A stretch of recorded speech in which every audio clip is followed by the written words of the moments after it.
கிறிஸ்து இயேசுவுக்குள் மிகவும் அன்பாக நேசிக்கப்பட்ட அன்புக்குரிய சகோதர சகோதரர்களுக்கு உங்கள் யாவருக்கும் கிறிஸ்து நாமத்தினால் அன்பையும் வாழ்த்தலையும் தெரிவித்துக் கொண்டு இந்த ஒரு நாளிலும் தேவனுடைய கிருபையினால இந்த ஒரு நேரத்திலும் உங்கள் யாவரையும் காண செய்ததற்காகவும் நன்றியும் சோத்திரம் எடுத்துக்கொள்வோம். நம்ம இன்னைக்கு பார்க்கக்கூடிய சப்ஜெக்டோட தலைப்பு என்ன அப்படின்னு சொல்லி பார்க்கும்போது ஜஸ்டிஃபிகேஷன் அப்படிங்கிற தலைப்பின் கீழாக கொஞ்ச நேரம் நம்ம பண்ணலாம் பார்க்கலாம். சில வசனங்களை வாசிக்கலாம். ரோமர் 16ஆம் அதிகாரம் 25ஆம் வசனம். ரோமர் 16ஆம் அதிகாரம் 25ஆம் வசனம். ஆதி காலம் முதல் அடக்கமாய் இருந்து இப்பொழுது தீர்க்க தரிசன ஆகமங்களினாலே அனாதி தேவனுடைய கட்டளையின்படி வெளியரங்கமாக்கப்பட்டதும் சகல ஜாதிகளும் விசுவாசத்திற்கு கீழ்ப்படியும்படிக்கு அவர்களுக்கு அறிவிக்கப்பட்டதுமாய் இருக்கிற ரகசியத்தை வெளிப்படுத்துகிறதான. ஓகே, சோ இங்க அப்போஸ்தலனாகிய பவுல் ஒரு தெளிவான ஒரு வார்த்தையை சொல்லப்பட்ட விஷயம் என்ன அப்படின்னு சொல்லி பார்க்கும்போது, ஆதி காலம் முதல் சில காரியங்கள் என்னவா இருந்துதான் மறைக்கப்பட்டு ஒரு ரகசியமா என்ன பண்ணதுன்னா இருந்துதான். இப்போ எப்படி இருக்குது, வெளியரங்கமாக இருக்கிறது அப்படிங்கிற ஒரு விஷயத்த என்ன பண்றாருன்னா சொல்றாரு. என்ன ஒரு விஷயம், சகல ஜாதிகளும் விசுவாசத்திற்கு கீழ்ப்படியும்படியாக அப்படின்னு சொல்லி ஒரு வார்த்தையும் என்ன பண்றாருன்னா எங்க அப்போஸ்தலனாகிய பவுல் தெளிவா என்ன பண்றாருன்னா சொல்றாரு. அப்போ இவங்க ஆண்டவரே இயேசு கிறிஸ்து இந்த அநேக காரியங்களை என்ன பண்றாருன்னா ஓபன் பண்றாரு அப்படிங்கிற விஷயங்கள் நம்மளுக்கு ஆல்ரெடி தெரிஞ்சதுதான். நம்மளோட பாடத்தோட தலைப்பு என்னன்னா ஜஸ்டிஃபிகேஷன் அப்படின்னா நீதிப்படுத்தல் அப்படிங்கிற விஷயத்த பார்க்கணும். நம்ம நல்லா எல்லாமே தெரிஞ்ச விஷயங்கள் தான். பட் இன்னைக்கு ஒரு சில விஷயங்கள் நம்ம புரிந்து கொள்ளுதல்ல ஒரு பேசிக்கான விஷயங்கள் தான் இன்னைக்கு பாக்குறது, அடிப்படையான சில காரியங்கள் தான். பட் இன்னும் உங்களுக்கு ஆழமாக இருக்கும் அப்படிங்கிற விஷயத்த நம்ம நம்புறோம். சார்ட் ஆஃப் ஏஜஸ் தெரியுமா உங்களுக்கு?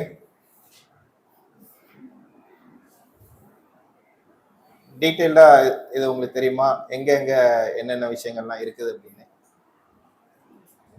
படிச்சிருக்கீங்களா? ஒருவேளை இந்த விஷயங்கள் புரியல, அதாவது இது ரசல் பிரதர் வரைந்த ஒரு சார்ட் அப்படின்னு நமக்கு தெரியும்.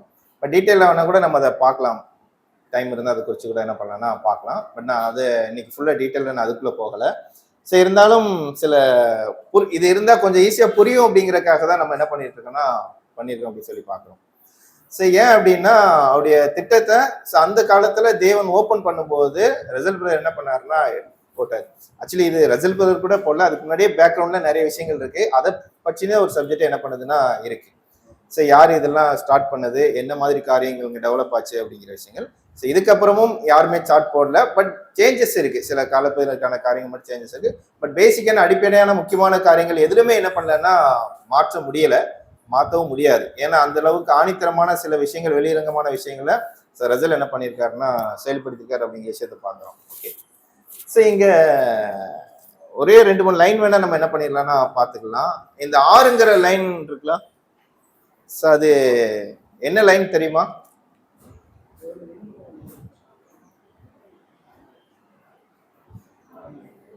ஆறுங்கிறது லைன் என்ன தெரியுமா? ஓகே, நம்ம தேவன் சித்தமான இதை கூட நம்ம என்ன பண்ணிடலாம்னா நம்ம பார்த்துடலாம். முதல்ல இதை டீட்டெயிலாக என்ன பண்ணலாம்னா நம்ம டைம் இருந்து அதுக்கப்புறம் பார்க்கலாம். இது என்ன ஒரு விஷயத்த குறிக்குது அப்படின்னு சொல்லி பார்க்கும்போது, இது புரியணும் அப்படின்னா ரொம்ப ஈஸி தான், ரொம்ப பெரிய காம்ப்ளிகேட்டட்லாம் எதுவுமே கிடையாது. நம்மளுக்கு தெரிஞ்ச விஷயங்கள் தான். நம்ம அப்படியே ஃபீட் பண்ணிட்டோம் அப்படின்னா நம்மளுக்கு என்ன பண்ணணும்னா ஈஸியாக என்ன பண்ணிடனா புரிஞ்சிடும் அப்படிங்கிற விஷயத்த நம்ம பார்க்குறோம். ஓகே, இது 6ங்கிறது என்ன ஆகுதுன்னா ஒரு மனுக்குளம் இருக்கக்கூடிய ஒரு நிலைமை இப்ப இருக்கிறாங்களா, இப்ப இருக்கக்கூடிய நிலைமை.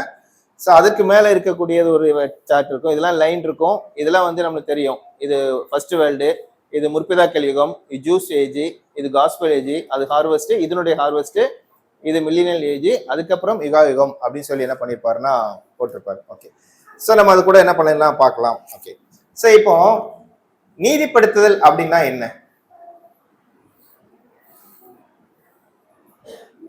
இங்க யாராவது நீதிமான் இருக்கீங்க அப்படின்னு சொல்லி கேட்டா, ஓகே, இன்னைக்கு சப்ஜெக்டோட விஷயம் என்னன்னா ஜஸ்டிஃபிகேஷனை பத்தி மட்டும் தான் நம்ம என்ன பண்ண போறோம்னா பார்க்க போறோம். அதுல இருக்கக்கூடிய வார்த்தைகளை நம்ம எப்படி யூஸ் பண்றோம், அது எப்படி பொருந்த போகிறது அப்படிங்கிற காரியத்தை குறித்து என்ன பண்ண போறோம்னா அடிப்படையான சில காரியங்கள் தான் என்ன பண்ண போறோம்னா பார்க்க போறோம். ஓகே, என்னென்ன ஜஸ்டிஃபிகேஷன்லாம் இருக்கு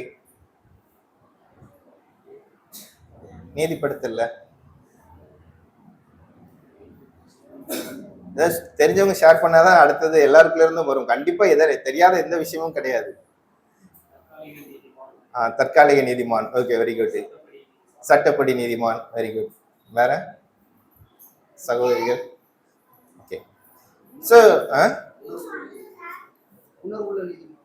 அப்படி இல்லை, உணர்வு இல்லைங்க விஷயங்கள் இல்லை. ஓகே, சரி. அப்போ நம்ம இன்னைக்கு என்ன பார்க்குறோம் அப்படின்னு சொல்லி பார்க்கும்போது, ஒரு 6 நீதிமான் அப்படிங்கிற வேர்டுக்கு என்ன பண்ண போறோம்னு நம்ம பார்க்க போறோம். நம்ம இந்த சார்ட் ஆஃப் பேஜஸ் கண்டிப்பா என்ன பண்ணலாம்னா நம்ம பார்த்துடலாம்.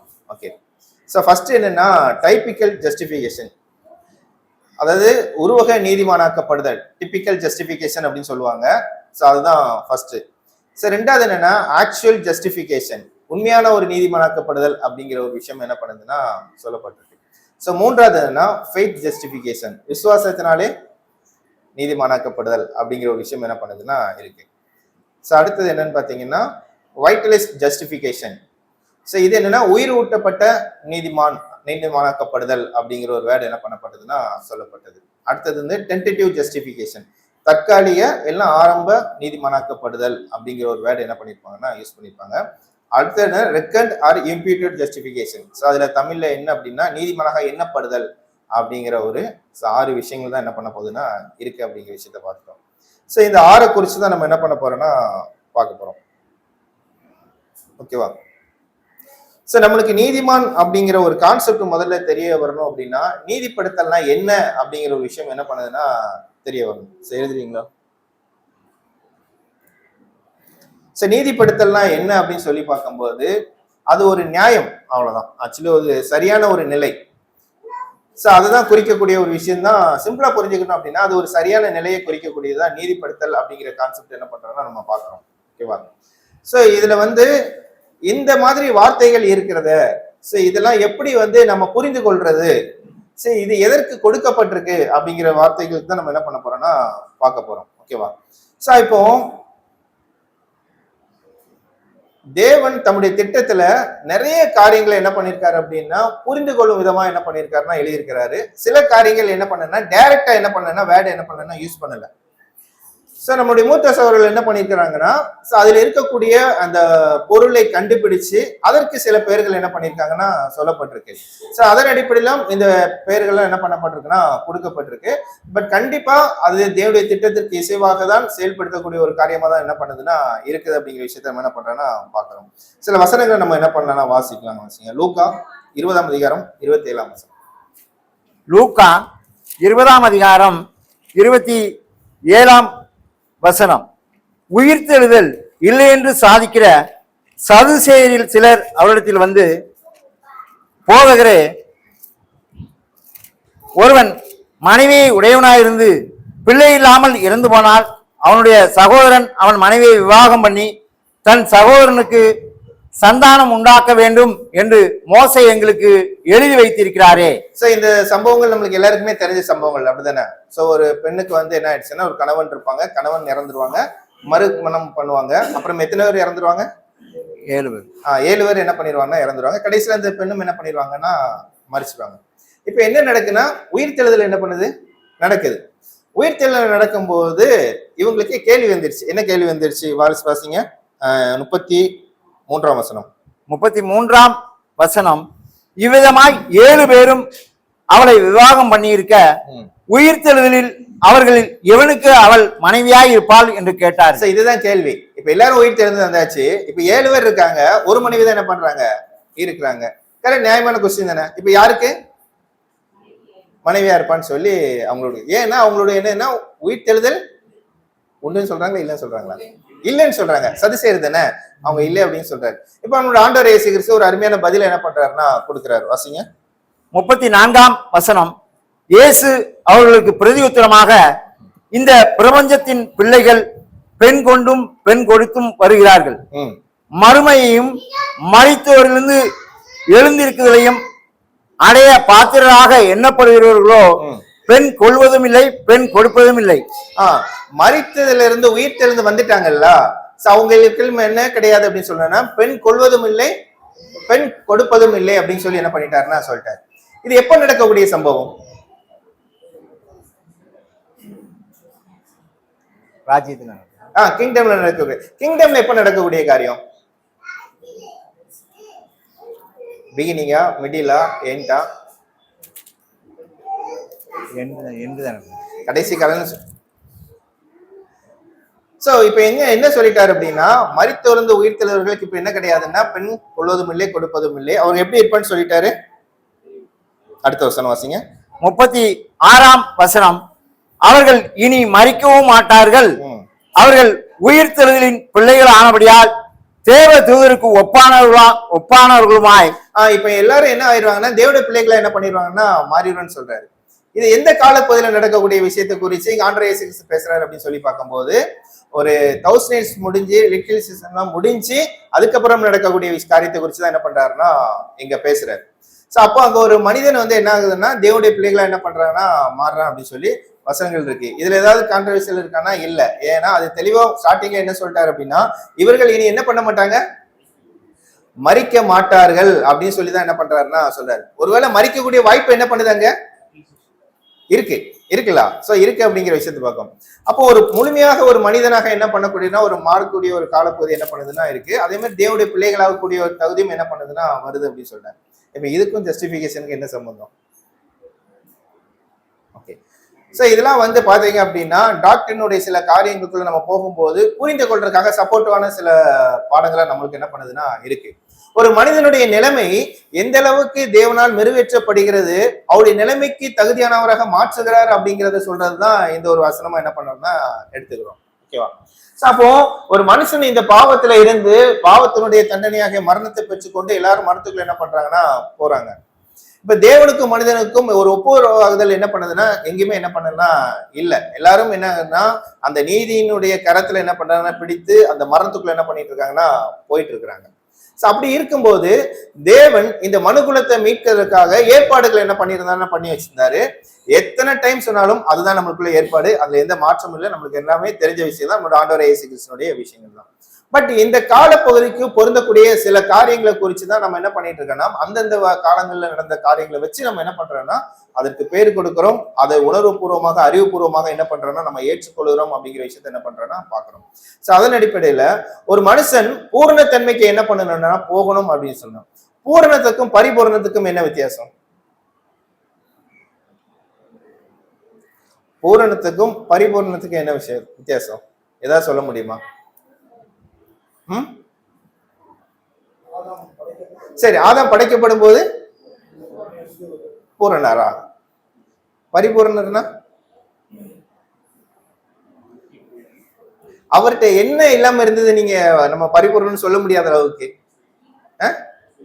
அனுபவங்கள் இல்லாம இருந்துச்சு. அப்போ அனுபவங்களுக்குள்ள போய் தான் பரிபூரணத்துக்கு போறோம். ஆக்சுவலி நம்ம தமிழ்ல தான் பூர்ணம் பரிபூர்ணம் போட்டிருக்கோம். பட் எங்க தேர்னாலுமே அதுக்குள்ள டிஃபரெண்ட் எதுவுமே இல்லை.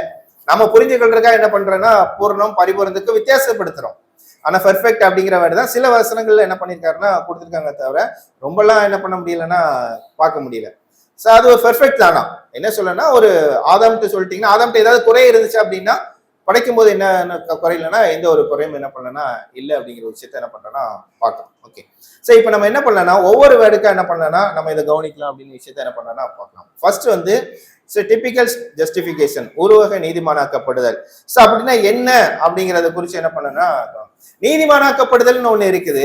அது என்ன ஒரு நிழலான நீதிமானாக்கப்படுதல் அப்படின்னு சொல்லி என்ன பண்றோம் நம்ம பாக்குறோம். வாசிக்கலாமா? ரோமர் 9ஆம் அதிகாரம் 31ஆம் வசனம் 32ஆம் வசனம். ரோமர் 9ஆம் அதிகாரம் 31ஆம் வசனம் முதல். நீதி பிரமாணத்தை தேடின இஸ்ரவேலரோ நீதி பிரமாணத்தை அடையவில்லை. ஓகே. சோ தெளிவா சொல்லப்பட்ட ஒரு விஷயம் என்னன்னா, நீதி பிரமாணத்தை தேடின இஸ்ரவேலர்களோ என்ன அடையவில்லை? நீதி பிரமாணத்தை என்ன பண்ண அடையவில்லை. எண்ணத்தினால் என்றால் அவர்கள் விசுவாசத்தினாலே அதை தேடாமல் நியாய பிரமாணத்தின் கிரியையினாலே தேடினபடியால் அதை அடையவில்லை. ஓகே. சோ இப்போ என்ன ஆகுது அப்படின்னா நல்லா கவனிச்சுக்கோங்க, இதான் கான்செப்ட். இப்போ மனுகுலமானது எல்லாருமே என்ன பண்றாங்கன்னா தேவனுக்கு ஏற்புடையவர்களா என்ன பண்ணனா இல்ல. அப்போ தேவன் அவர்களோட கூட என்ன பண்ணனா தொடர்பு கொள்ளணும் அப்படின்னா அவர்கள் என்ன பண்ணப்படணும் ஃபர்ஸ்ட் அப்படின்னா நீதிப்படுத்தப்படணும் அப்படிங்கிற ஒரு விஷயம் என்ன பண்ணுதுன்னா தேவன் தன்னுடைய திட்டத்துல என்ன பண்ணிருக்காருன்னா வச்சிருக்கிறார். ஓகேவா? சோ இப்போ நீதிப்படுத்தப்படக்கூடிய விஷயங்கள் முதல்ல ஸ்டார்டிங்ல யாரை பத்தி நம்ம நீதிப்படுத்தல நம்ம படிக்கலாம்?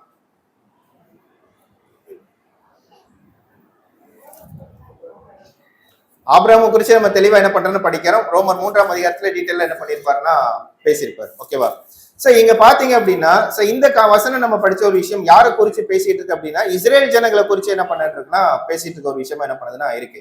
இந்த இஸ்ரேல் ஜனங்கள் என்ன பண்ணுனாங்க அப்படின்னு சொல்லி பார்க்கும்போது அந்த பிரமாணத்துல என்ன இருந்ததுன்னா நீதி இருந்தது.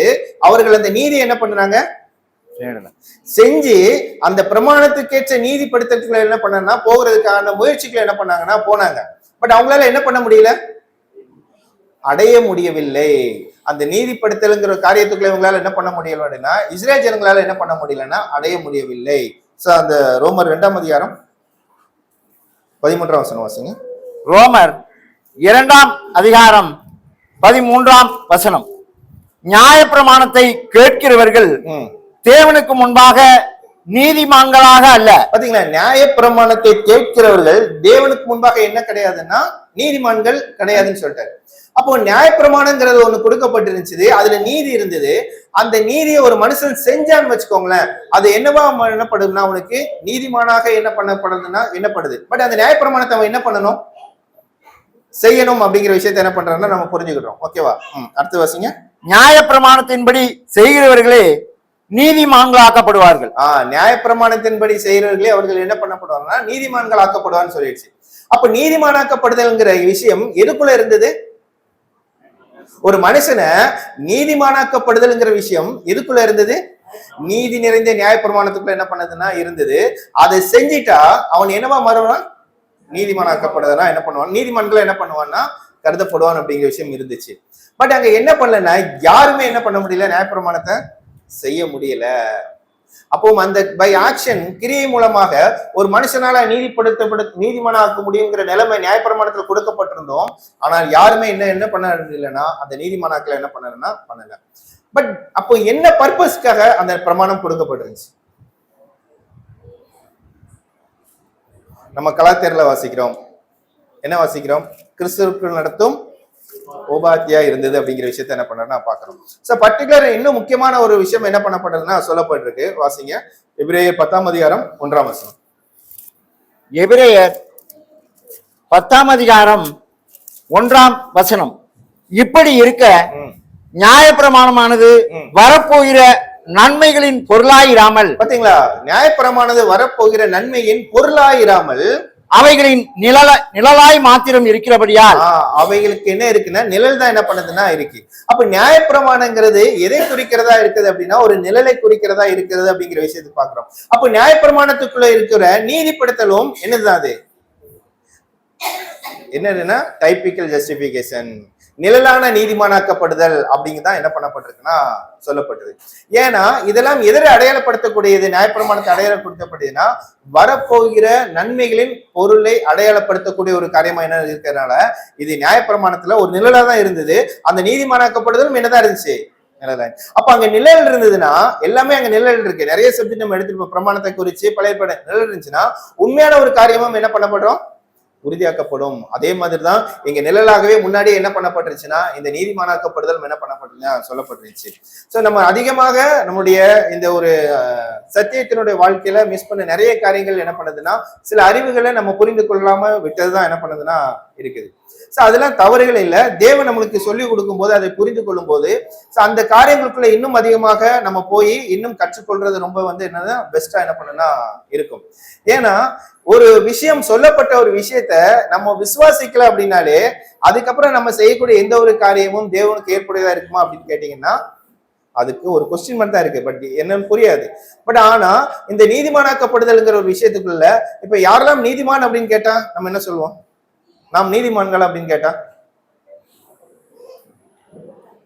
நீதிமான்களா பிரதர், நீதிமான்களை கருதப்படுறோமா? ஏதாவது சொல்லுங்களேன், நம்ம நீதிமான்களா இல்லையா? என்ன பிரதர், நீதிமானா எண்ணுகிறாரு. சரி, இப்ப தேவன் நீதிமானா எண்ணுறாரு அப்படின்னா இப்ப நான் பாவியா நினைக்கலாமா அப்படின்னு கேட்டா கொஸ்டின் இல்ல பிரதர். ஆக்சுவலி நம்மளுடைய கொஸ்டின் என்ன அப்படின்னா தேவன் நம்மள என்ன பண்றாரு, நீதிமானா என்கிறான்னு சொல்லி நம்ம ஓகே நம்ம விசுவாசிக்கிறோம் அப்படின்னா இப்ப அவர் என்றாரு அப்படியே இப்ப நான் என்ன சொல்லுவோம் அப்படின்னா இல்ல நான் பாவிதான் அப்படின்னு நம்ம சொல்லணுமா, இல்ல நான் என்ன நீதிமான் சொல்லணுமா? நம்மள பாவின்னு சொல்லலாமா? இல்ல, அதுதான் ஏன் நம்மள பாவின்னு சொல்றோம் நம்ம. அது முன்னாடி இருந்ததை சொல்றாரு பிரதர். அவர் இந்த ஸ்டேஜ்ல எதுவுமே சொல்ல மாட்டாரு. நீங்க என்ன சொல்றாருன்னா, அதை சொல்லிட்டு பிரதான பாவியாக எனக்கும் அவர் என்ன பண்ணாருன்னா வெளிப்படுத்தி காமிச்சார். அப்படிங்கிற விஷயம் என்னன்னா, அவர் அப்போ இருந்த நிலைமைதான் என்ன பண்றாருன்னா சொல்றாரு. சோ நம்மள நீதிமான்னு சொல்லி வெளியில சொல்ல வேண்டிய அவசியம் கிடையாது. அது உண்மைதான். வெளியில போய் நான் நீதிமான் சொல்ல உடனே, ஆனா மற்றவர்களை பார்க்கக்கூடிய பார்வை அது கிறிஸ்துக்குள்ளாக தேவன் அவர்கள் நீதிமான்கள் ஆக்கியிருக்காரு அப்படிங்கிற பார்வை வந்தது கரெக்ட் தான். பட் இப்ப என்ன ஒரு கொஸ்டின்னா, நான் பாவிதான் சொல்றது எந்த அளவுக்கு ஏற்புடையதா இருக்கும் அப்படின்னு ஒரு கொஸ்டின் என்ன பண்ணுதுன்னா இருக்கு. ஆனா நான் பாவமே செய்யல அப்படிங்கிற விஷயத்துக்குள்ள நான் போகல. பட் பாவத்துக்கு செஞ்ச உடனே நம்ம அதுல இருந்து வெளியில வரக்கூடிய ஒரு காரியங்களையும் தேவன் ஏற்பாடு பண்ணி வச்சிருக்கிறாரு. அதையே நம்ம பண்ணல ஒழுங்கா ப்ராப்பரா. அதுதான் கொஸ்டின். அப்போ ஏதோ ஒரு சில நிமிடங்கள்ல சில நாட்கள்ல நம்ம தவறக்கூடிய சில காரியங்களுக்கு தேவன் ஏற்பாடு பண்ணி வச்சிருக்கிற அந்த அருமையான கிருபாசனத்தை விட்டுட்டு ஏன் மறுபடியும் நம்ம பாவிதான் சொல்லக்கூடிய ஒரு எண்ணத்துக்குள்ள நம்ம வாழ்ந்துட்டே இருக்கிறோம். அப்படிங்கிற ஒரு விஷயத்தையும் நம்ம கவனிக்கலாம் என்ன பண்ணுதுன்னா இருக்கு. ஓகேவா? சோ அப்போ இந்த நிழலான நீதிமானாக்கப்படுதல் அப்படிங்கிறத இப்ப யாரு சரியாக ஆக்ஷன்ல செஞ்சு முடிச்சா?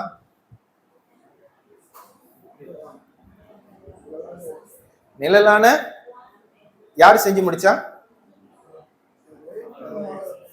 நம்மளுடைய ஆண்டவராகிய இயேசு கிறிஸ்து என்ன பண்ணாருன்னா நியாயப்பிரமாணத்தை நிறைவேற்றி என்ன பண்ணாருன்னா முடிச்சார். அப்போ நியாயப்பிரமாணத்தின் கிரியை மூலமாக அவர் என்ன பண்ணாருன்னா அந்த காரியங்களை நிறைவேற்றி முடிச்சதுனால அவர் என்ன பண்ணப்படுறாரு அப்படின்னு சொல்லி நம்ம என்ன பண்றோம்னா பாக்குறோம். அவர் நீதிமான்களாவே எல்லாரும் என்ன பண்றாருன்னா கருதுறாரு. பட் அதுக்காக அவர் நீதிமானாக இல்லைங்கிற விஷயம் நம்மளுக்கு தெரியும். அவர் பிறக்கும் போதே அவர் படைக்கும் போதே என்ன பண்ணாருன்னா அவர் பரிசுத்தம் உள்ளவராக தான் என்ன பண்ணாரு இருந்தார் அப்படிங்கிற விஷயத்த என்ன பண்றாருன்னா பாக்குறோம். அப்போ இந்த ஒரு காரியங்களை இந்த மனுக்குலமானது இந்த நியாயப்பிரமாணத்தின் மூலமாக இந்த இஸ்ரேல் ஜனங்களுக்கு கொடுக்கப்பட்ட இந்த காரியங்களை அவர்களால் என்ன பண்ண முடியல. அப்ப இந்த பூர்ணமான இல்லாத ஒரு மனுஷனால இந்த பிரமாணத்தை என்ன பண்ண முடியலன்னு கிடைக்க முடியல. நம்மளோட ஆண்டவர் இயேசு கிறிஸ்து என்ன பண்ணாருன்னா கடைபிடித்து முடிச்சார் அப்படிங்கிற விஷயத்த என்ன பண்றோம்னா நம்ம பாக்குறோம். இதுதான் இந்த டிபிக்கல் ஜஸ்டிபிகேஷன். இது நிழலான நீதிமானாக்கப்படுதல் அப்படிங்கிற ஒரு காரியத்தை என்ன பண்ணுதுன்னா குறிக்கும். அப்போ எங்கேயாவது நீங்க படிச்சீங்க இந்த விஷயங்கள் புரியணும் அப்படின்னா இந்த ஜஸ்டிபிகேஷன்ல ஒரு விஷயம் என்னன்னா இதுதான் சொல்லப்பட்ட ஒரு விஷயமா என்ன பண்ணுதுன்னா இருக்கு. சரி, ரெண்டாவது காரியம் பார்க்கும்போது ஆக்சுவல் ஜஸ்டிபிகேஷன், உண்மையான நீதிமானாக்கப்படுதல் அப்படின்னு சொல்லி என்ன பண்றாங்கன்னா நம்ம பாக்குறோம். அது என்ன உண்மையான நீதிமானாக்கப்படுதல்? சரி, இந்த பூமியில நீதிமான் அப்படின்னு சொல்லி யாரெல்லாம் இருந்தாங்க? இந்த உண்மையான நீதிமானாக்கப்படுதல் கேட்கிறேன். ஆக்சுவல் ஜஸ்டிபிகேஷன் யாரு? இல்ல, அப்போ சிலதும் இல்ல. உண்மையான ஆக்சுவல் ஜஸ்டிபிகேஷன், உண்மையான நீதிமானாக்கப்படுதல் ஃபுல்லா நம்மளுடைய அந்த ஹியூமன் பீயிங்ஸ் எல்லா மனுக்குலத்தையும் எடுத்துக்கிட்டீங்கன்னா கேட்கிறேன். சபை வருவாங்களா? ஆண்டவராகிய இயேசு கிறிஸ்து. வேற யாரும் இருக்காங்களா? இல்ல சிஸ்டர், இல்ல, அதெல்லாம் பின்னாடிதான். நான் இப்ப சொல்றேன் பாருங்க. ஒரு கான்செப்ட் சொல்லும் போது என்ன பண்ணுன்னா புரியும். சரி, இப்போ நீதிமானாக்கப்படுதல் அப்படிங்க இந்த பரிபூர்ண அந்த ஆக்சுவல் ஜஸ்டிபிகேஷன், உண்மையான நீதிமானாக்கப்படுதல் அப்படின்னு சொல்லும் போது இவங்க கிரியையிலும் என்ன பண்ணிருப்பாங்கன்னா பூர்ணமா இருப்பாங்க. இவர்கள் கிரியையிலும் என்ன பண்ணிருப்பாங்கன்னா பூர்ணமா இருப்பார்கள், அவர்களும் பூர்ணமா இருப்பார்கள். யாரு? இப்ப அவர்கள் பூர்ணமா இருந்தா கிரியம் என்னவா இருக்கணும்? பூர்ணமா இருக்கணும். இப்ப சொல்லுங்க. இப்ப ஆண்டவர் இயேசு கிறிஸ்து பிரதர் சொன்னாங்க, ஆக்சுவலி அவர் என்னதுதான் பூர்ணமானவர், அவருடைய கிரியையும் பூர்ணமானவர். அப்படிதானே? நம்ம எங்க வாசிக்கிறோம்? வாசிங்க. எபிரேயர் 7ஆம் அதிகாரம் 26ஆம் வசனம். எபிரேயர் 7ஆம் அதிகாரம் 26ஆம் வசனம். பரிசுத்தரும் குற்றமற்றவரும் மாசில்லாதவரும் பாவிகளுக்கு விலகினவரும் வானங்களிலும் உயர்ந்தவருமாய் இருக்கிறார். ஓகே, போதும். சோ இதெல்லாம் நம்ம ஆண்டவர் இயேசு கிறிஸ்துவை பற்றி சொல்லப்பட்ட ஒரு அருமையான வசனம். அப்போ இங்க உண்மையான ஒரு நீதிமானாக்கப்படுதல் அப்படின்னு சொல்லி பார்க்கும்போது அவங்களும் பூர்ணமா இருப்பாங்க, கிரியையிலும் என்னவா இருக்கும்? அது யார் இருந்தா புரிஞ்சிச்சு? இப்ப சொல்லுங்க, வேற யார் இருந்தா? அதுக்கெல்லாம் வரல. முற்பிதாக்கள் அருமையா ஒரு வசனம் உண்டு ரோமர்ல ஆபிரகாமை பத்தி. அவர் கிரியையினால என்ன பண்ணியிருந்தாருன்னா சொல்லியிருந்தாருன்னா அவர் மேன்மை பாராட்டுறதுக்கு என்ன ஏது உண்டுன்னு சொல்லியிருப்பாரு. சோ அவர் கிடையாது. ஹியூமன் பீயிங்ஸ்ல கேட்டோம் மனுக்குலத்தில் ஸ்தேவான் கிரியை தான் பண்ணாரா? அவர் பூரணமானவரா? நீங்க கான்செப்ட் புரியுதா? அவரும் பூரணம், கிரியையும் பூரணம். Very good. ஆதாம் படைக்கப்பட்ட போது எப்படி படைச்சாருன்னா பூர்ணமா இருந்தாரு. அப்போ அவர் செஞ்ச கிரியும் என்னதான்? அந்த டைமும் அவர் எப்படிப்பட்ட ஒரு ஜஸ்டிபிகேஷன்னா முழுமையான நீதி, அதாவது ஆக்சுவல் ஜஸ்டிபிகேஷன், அதுதான் நீதிமானாக்கப்படுது. புரியுதா உங்களுக்கு? நீதிமான் அப்படின்னு சொல்லும் போது அவரும் பூர்ணமா இருக்கணும், அவருடைய கிரியும் என்னவா இருக்கணும்? பூர்ணமா இருக்கணும். புரியுதா உங்களுக்கு? இதுதான் உண்மையான நீதிமானாக்கப்படுது. ஓகேவா? சரி, வேற யார் இருக்கா?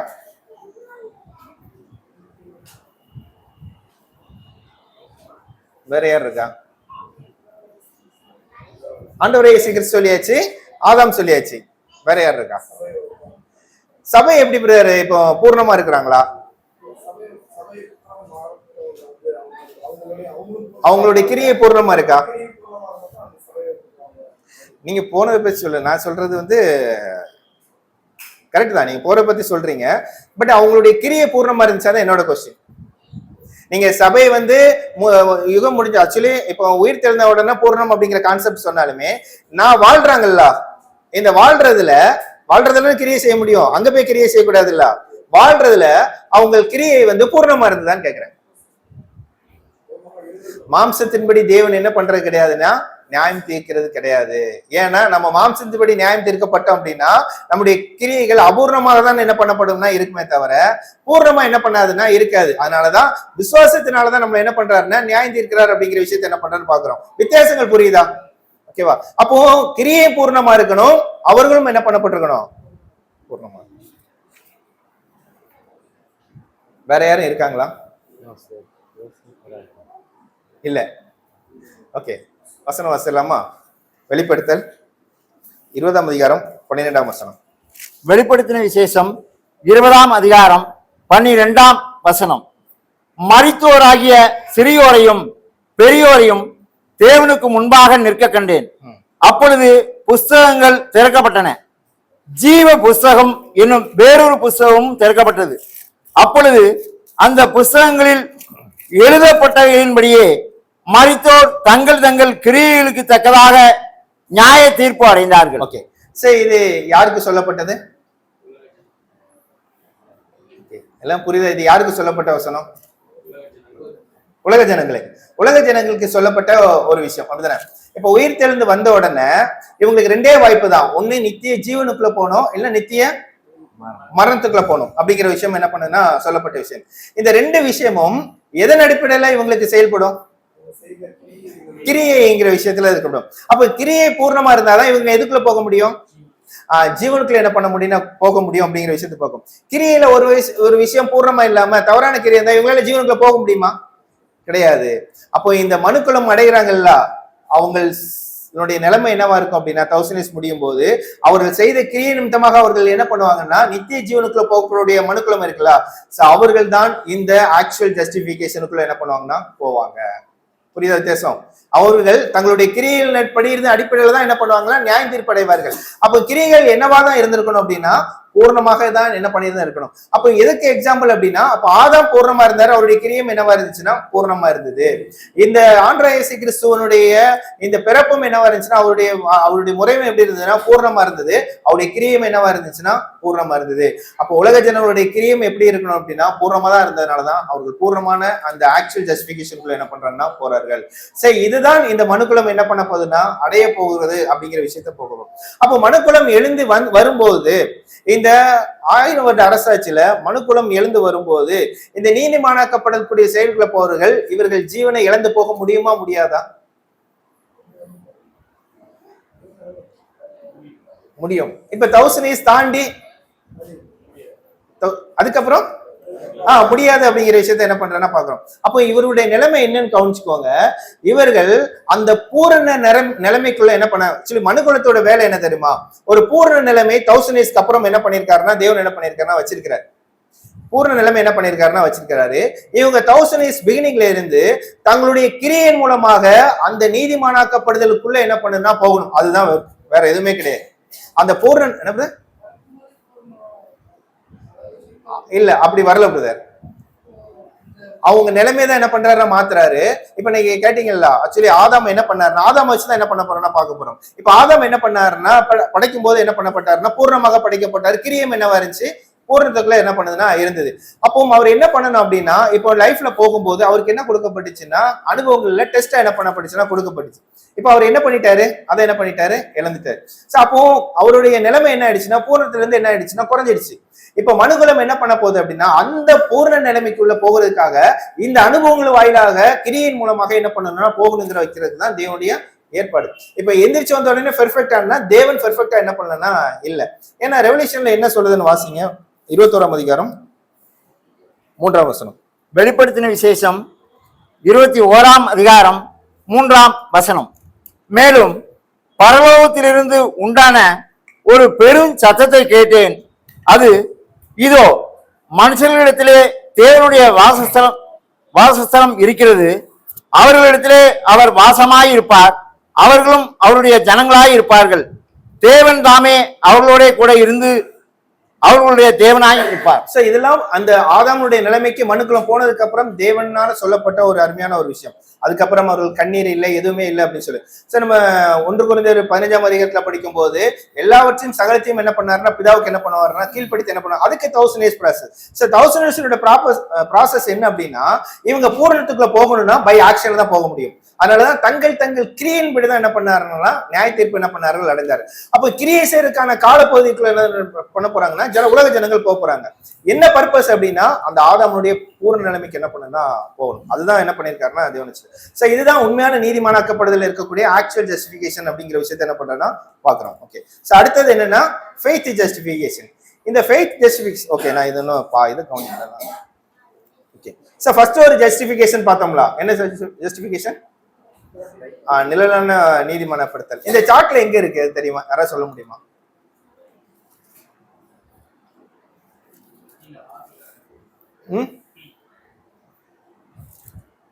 வேற யாராவது சொன்னா நல்லா இருக்கும்.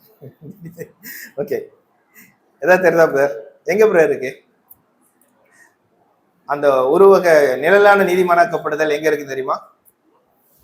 ஓகே, இதுதான். என்ன சொன்னீங்க? ஸோ இதுதான் இஸ்ரேல் ஜனங்களுக்கு சொல்லப்பட்ட ஒரு விஷயம். ஓகே, இதெல்லாம் என்னென்னமோ கொடுக்கல, எல்லாமே டிவைன் பிளான்ல இருக்கக்கூடிய ஒரு காரியங்கள் தான்.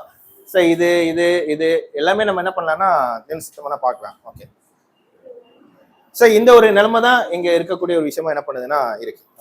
ஸோ இப்போ ரெண்டாவது பார்த்தோம் ஆக்சுவல் ஜஸ்டிபிகேஷன். யாரெல்லாம் இருந்தா? ஆதாம், ஆண்டவர் இயேசு கிறிஸ்து, உலக ஜனங்கள். ஓகே, சோ இவங்க இந்த 3 பேரையும் குறிக்கக்கூடிய அந்த ஒரு வேர்டு இருக்கு. அது எந்த லைன்ல இருக்குன்னு தெரியுமா?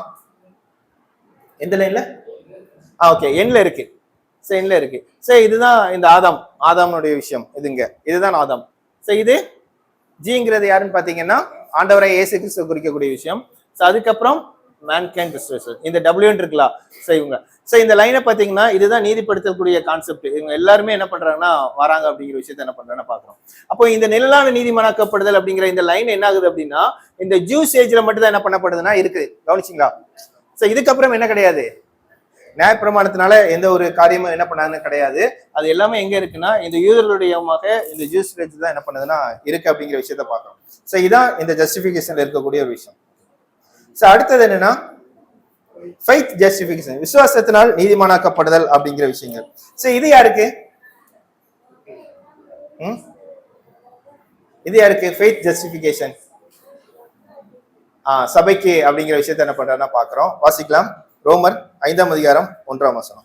ரோமர் 5ஆம் அதிகாரம் 1ஆம் வசனம்.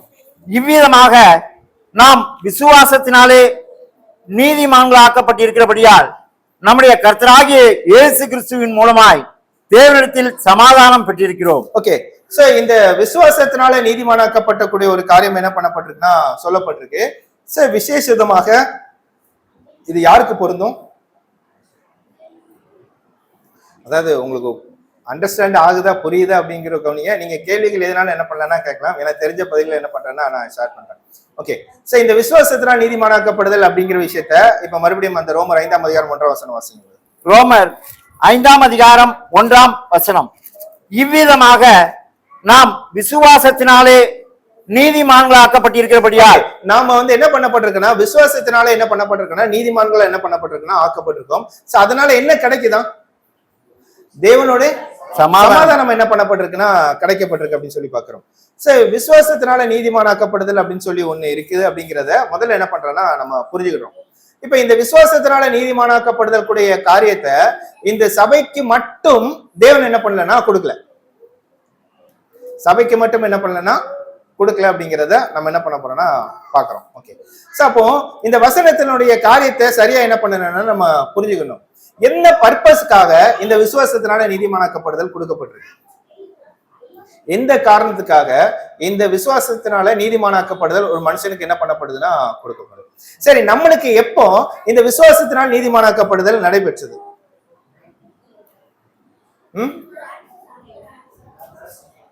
புரியல எனக்கு, கேட்கல. பேப்டிசத்துல வேற. ஓகே, சோ இப்போ நம்ம பார்க்கலாம். சோ இப்போ கிடைச்சது அப்படிங்கிற விஷயத்த என்ன பண்ணலாம்னா நம்ம பார்க்கலாம். அதுக்கு ஒரு ரொம்ப அருமையான ஒரு விஷயம் என்னன்னா, இந்த சொல்லப்பட்ட விஷயத்தெல்லாம் ஒரு இடத்துல என்ன பண்ணலாம் நம்ம ஃபீட் பண்ணலாம். என்ன பண்ணலாம்னா டேபர்நாக்கல் இருக்குல்ல, ஆசரிப்பு கூடாரத்துல என்ன பண்ணலாம்னா ரொம்ப அருமையா என்ன பண்ணலாம்னா நம்ம எக்ஸாம்பிளுக்கு என்ன பண்ணலாம்னு எடுக்கலாம். அது கடைசி சொல்லும் போது அருமையா என்ன பண்ணனா புரியும். ஓகே, சோ அப்போ இந்த விசுவாசத்தினால் நீதிமானாக்கப்படுதல் சபையாக அழைக்கப்படக்கூடிய இந்த சுவிசேஷ காலப்பகுதியில் உள்ளவர்களுக்கு என்ன பண்ணப்பட்டதுன்னா சொல்லப்பட்ட ஒரு அருமையான காரியத்தை தான் இங்க அப்போஸ்தலனாகிய பவுல் ரோம சபைக்கு என்ன பண்றாருன்னா எழுதுறாரு. அப்போ ஒரு மனுஷன் விசுவாசத்தினால நீதிமானாக்கப்படும் போது அவன் தேவனோட என்ன பண்ணப்படுறான்னா சமாதானம் என்ன பண்ணப்படுறான்னா செய்யப்படுறான்னு சொல்லி. இப்ப 2ஆம் வசனம் வாசிங்க. ரோமர் 5ஆம் அதிகாரம் 2ஆம் வசனம். அவர் மூலமாய் நாம் இந்த கிருபையில் பிரவேசிக்கும் ஸ்லாக்கியத்தை விசுவாசத்தினால் பெற்று நிலை கொண்டிருந்து தேவ மகிமையை அடைவோம் என்கிற நம்பிக்கையினாலே மேன்மை பாராட்டுகிறோம். ஓகே, சோ இது தமிழ்ல படிக்கிறதோட இங்கிலீஷ்ல என்ன ஒரு வேர்டு யூஸ் பண்ணிருக்காங்க அப்படின்னா whom also அப்படிங்கிற ஒரு வேர்டை என்ன பண்ணிருப்பாங்கன்னா போட்டிருப்பாங்க. ஆல்சோ அப்படிங்கிற வேர்டு. ஆல்சோன்னு அப்படி என்னன்னா ஆல்ரெடி ஒண்ணு என்ன பண்ணப்பட்டுச்சுன்னா நம்மளுக்கு விசுவாசத்தினால் நீதிமானாக்கல் படுதல் என்ன பண்ணணும் கொடுக்கப்பட்டுருச்சு. இன்னொன்னு என்ன பண்ண போறாருன்னா கொடுக்க போறாரு அப்படிங்கிற விஷயத்த என்ன பண்ண போறோம்னா கொடுக்கப்படுது. சோ அது எப்படி கொடுக்கப்படும்னா க்ளோரி ஆஃப் காட், தேவனோடு கூட என்ன பண்ண போறாங்கன்னா மகிமையிடப்படுவாங்க. சோ அப்போ இந்த விசுவாசத்தினால் நீதிமானாக்கப்படுறவர்கள் தேவனோட சமாதானம் பற்றி பண்ணியிருக்கிறது மட்டுமல்ல, அதுக்கப்புறம் அவர்கள் தங்களை அர்ப்பணம் செய்ததுக்கு அப்புறம் அவர்களுக்கு என்ன ஒரு வாய்ப்பு இருக்கு அப்படின்னு சொல்லி பாக்குறேன்னா தேவனோடு மகிமைப்படக்கூடிய ஒரு காரியமும் என்ன பண்ணப்பட்டிருக்குன்னா இருக்குது அப்படிங்கிற ஒரு விஷயத்த என்ன பண்ணப்பட்டிருக்குன்னா சொல்லப்பட்டிருக்கு. சோ இப்போ இந்த ஒரு காரியத்தை குறித்து நம்ம பார்க்கும்போது சோ இந்த விசுவாசத்தினால் நீதிமானாக்கப்படுதல் எங்க இருக்கு?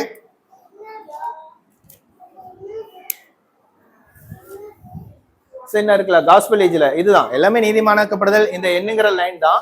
சோ இதுதான் என்னன்னா காஸ்பல் ஏஜ்ல என்ன பண்ணப்பட்டிருக்குன்னா சொல்லப்பட்டிருக்கு. சோ இது காஸ்பல் ஏஜுக்கு மட்டும் உள்ளது கிடையாது. காஸ்பல் ஏஜுக்கு மட்டும் உள்ளது கிடையாது. எந்த ஏஜுக்குள்ளதும் உண்டு. யூதேகத்துக்குள்ளதும் உள்ள ஒரு விஷயமா என்ன பண்ணுதுன்னா இருக்கு. அப்ப யூதேகத்துக்கும் இந்த காஸ்பல் ஏஜுக்கும் என்ன வித்தியாசம்?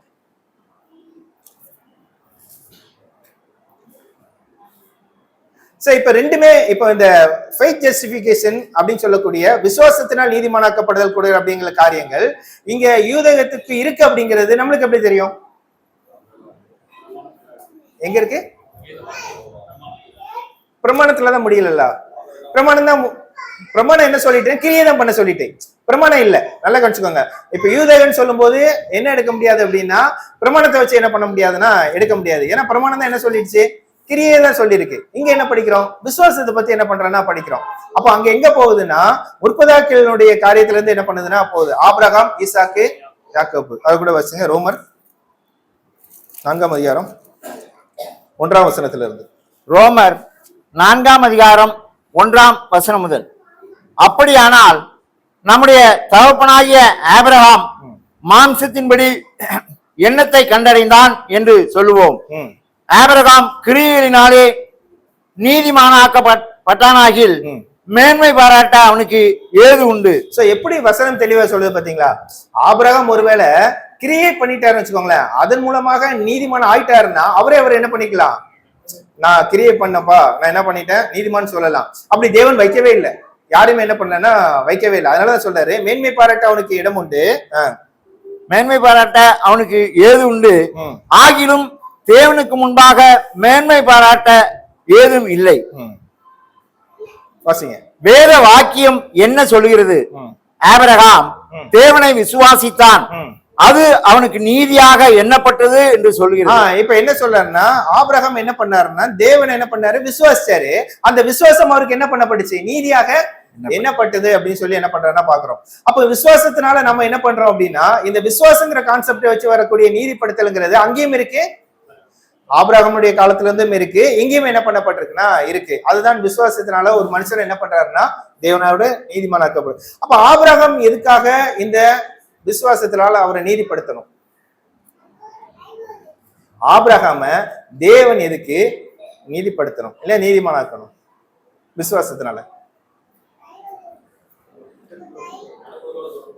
மனுக்குலத்தோட தொடர்பு கொள்றதுக்கு. ஓகே, இப்ப கேள்வி என்ன அப்படின்னா, நல்ல கேள்வி, பதில் தான். இப்ப கேள்வி என்ன அப்படின்னு சொல்லும் போது பதில் அதே தான் பதில். ஆனா கேள்வியை கேட்கும் போது கொஞ்சம் நம்ம மாத்தலாம் பாருங்க.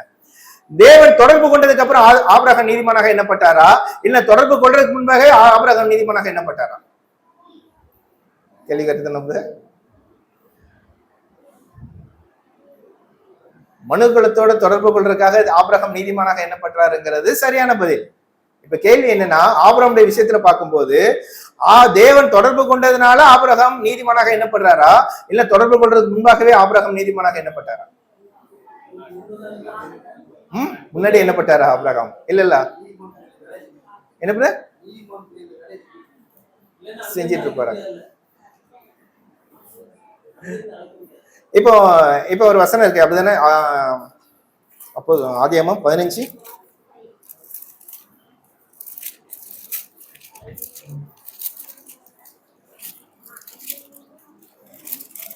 15:3 வருஷம் என்ன? ஆதியாகமம் 15ஆம் அதிகாரம் 3ஆம் இல்ல பிரதர் வாரம்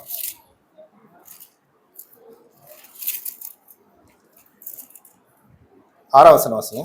6ஆம் வசனம்.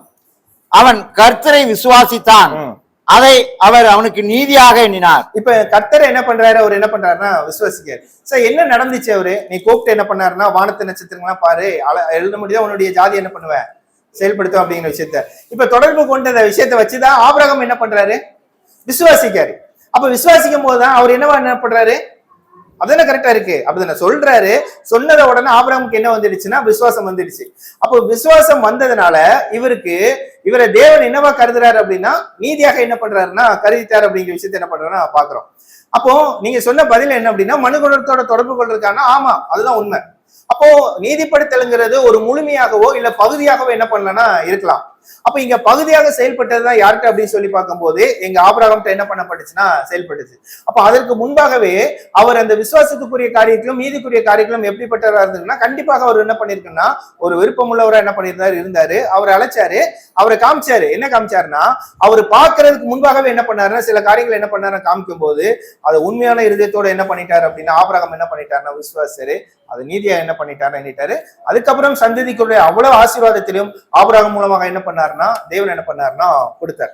சோ இதுதான் அவர்களுக்கு கொடுக்கப்பட்ட ஒரு பகுதி அளவு நீதிப்படுத்துதல் என்ன பண்ணதுன்னா இருக்கு. அவர்களுக்கு முழுமையான அளவு என்ன பண்ணலன்னா கொடுக்கல அப்படிங்கிற விஷயத்த என்ன பண்றேன்னா பாக்கிறோம்.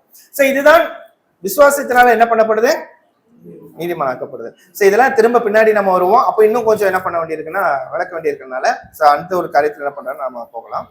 சோ அடுத்தது என்னன்னா வைட்லெஸ் ஜஸ்டிபிகேஷன், உயிர் ஊட்டப்பட்ட நீதிமானாக்கப்படுதல். இது என்ன வைட்லெஸ் ஜஸ்டிபிகேஷன் தான்? வைட்லெஸ் ஜஸ்டிபிகேஷன் உயிர் ஊட்டப்பட்ட நீதிமானாக்கப்படுதல் என்ன? நீதிமானாக்கப்படுதல் இருக்கு, அதுக்கு என்ன வந்துருச்சு, உயிர் வந்துருச்சு. அதான் கான்செப்ட். அதுக்கு என்ன வந்துருச்சு, உயிர் வந்துட்டு அப்படிங்கிற விஷயத்த என்ன பண்ணணும்னா பாக்குறோம். சோ வாசிங்க கலாத்தியர் 3ஆம் அதிகாரம் 2ஆம் அதிகாரம் 15-16. கலாத்தியர் 2ஆம் அதிகாரம் 15ஆம் வசனம் முதல். புறச்சாதியாரில் பிறந்த பாவிகளாய் இராமல் சுபாவத்தின்படி யூதராய் இருக்கிற நாமும் இயேசு கிறிஸ்துவை பற்றும் விசுவாசத்தினாலேயே அன்றி நியாயப்பிரமாணத்தின் கிரியைகளினாலே மனுஷன் நீதிமானாக்கப்படுவதில்லை என்று அறிந்து நியாயப்பிரமாணத்தின் கிரியையினால் அல்ல கிறிஸ்துவை பற்றும் விசுவாசத்தினாலே நீதிமான்களாக்கப்படும்படிக்கு கிறிஸ்து இயேசுவின் மேல் விசுவாசிகள் ஆனோம். ஓகே, சோ இங்க சொல்லப்பட்ட ஒரு அருமையான ஒரு விஷயம் என்ன அப்படின்னு சொல்லி பார்க்கும்போது நியாயப்பிரமாணத்தின் கிரியையினாலே மனுஷன் என்னவாகப்படுதலை நீதிமான் ஆக்கப்படுவது என்று அறிந்து நியாயப்பிரமாணத்தின் கிரிகள் அல்ல கிறிஸ்துவை பற்றும் விசுவாசத்துல என்ன பண்ணப்படுறோம்? நீதிமான். விசுவாசத்தினாலே நீதிமானாக்கப்படும்படிக்கு கிறிஸ்து இயேசுக்குள் விசுவாசிகளாக என்ன பண்றாருன்னா ஆனோம் அப்படின்னு சொல்லிட்டாரு. அப்போ இங்க விசுவாசம் யார் மேல வைக்கப்படுது? ஆண்டவரை இயேசு கிறிஸ்து மேல என்ன பண்ணப்படுதுன்னா விசுவாசம் வைக்கப்படுது. அப்ப யாரெல்லாம் ஆண்டவரை இயேசு கிறிஸ்துவ விசுவாசிக்கணும்னா ஆண்டவரை இயேசு கிறிஸ்துவ என்னவா விசுவாசிக்கணும்? அந்த விசுவாசம் தேவனுடைய குமாரன் என்று விசுவாசிக்கணும். வேற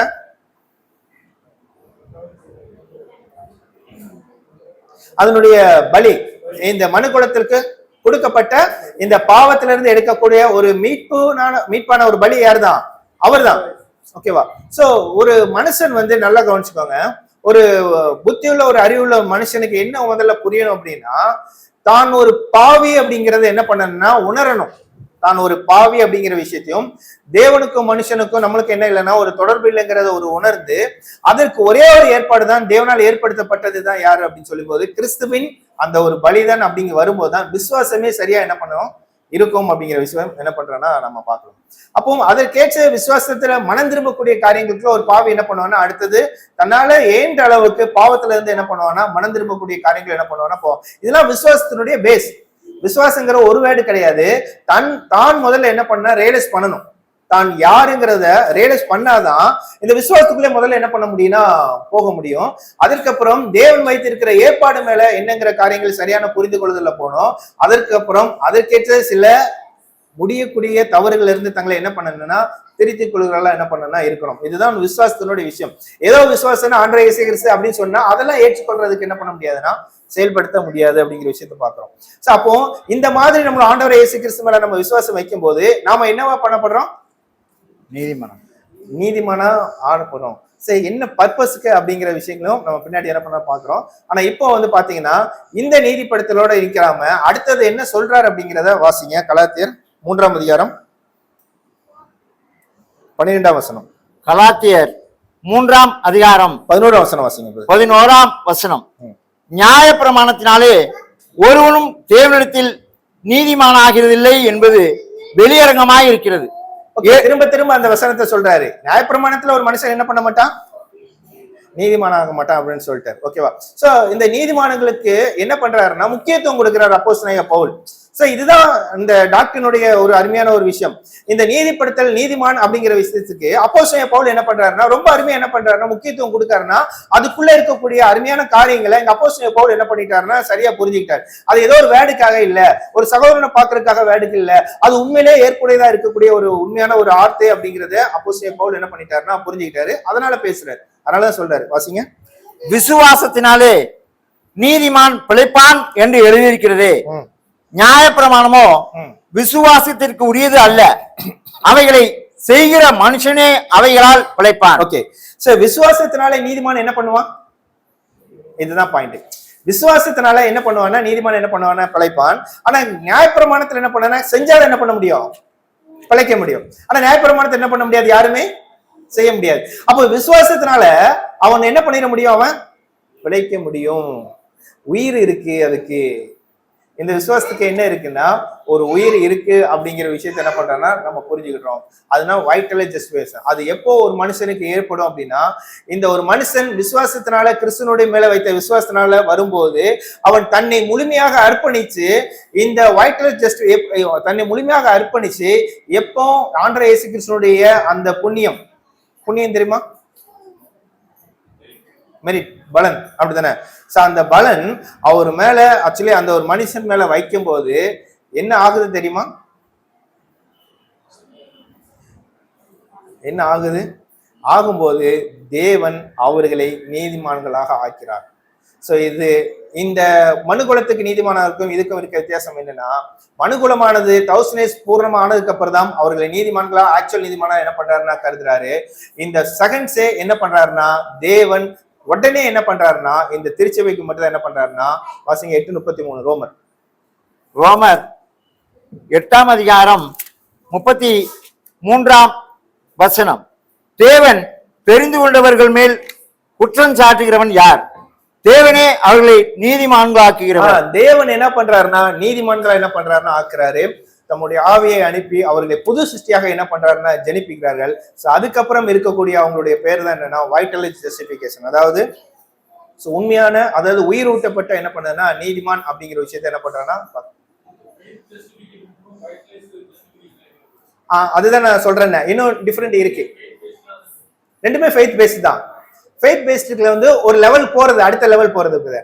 இப்போ ஒரு விசுவாசம் நம்மளுக்குள்ள வருது இல்ல, இப்போ விசுவாசத்துக்குள்ள என்ன பண்றாங்கன்னா இருக்கிறாங்க. வேதத்துல என்ன பண்றாங்கன்னா, இப்போ கிறிஸ்துவ விசுவாசிக்கும் ஒரு ஸ்டேஜ் இருக்கு. பட் இந்த ஃபெய்த் ஜஸ்டிபிகேஷன் நெக்ஸ்ட் லெவல் கொண்டு போறதுதான் என்னன்னா வைட்லெஸ் ஜஸ்டிபிகேஷன். என்னன்னா தங்களை முழுமையாக அர்ப்பணிக்கக்கூடிய விஷயங்கள்.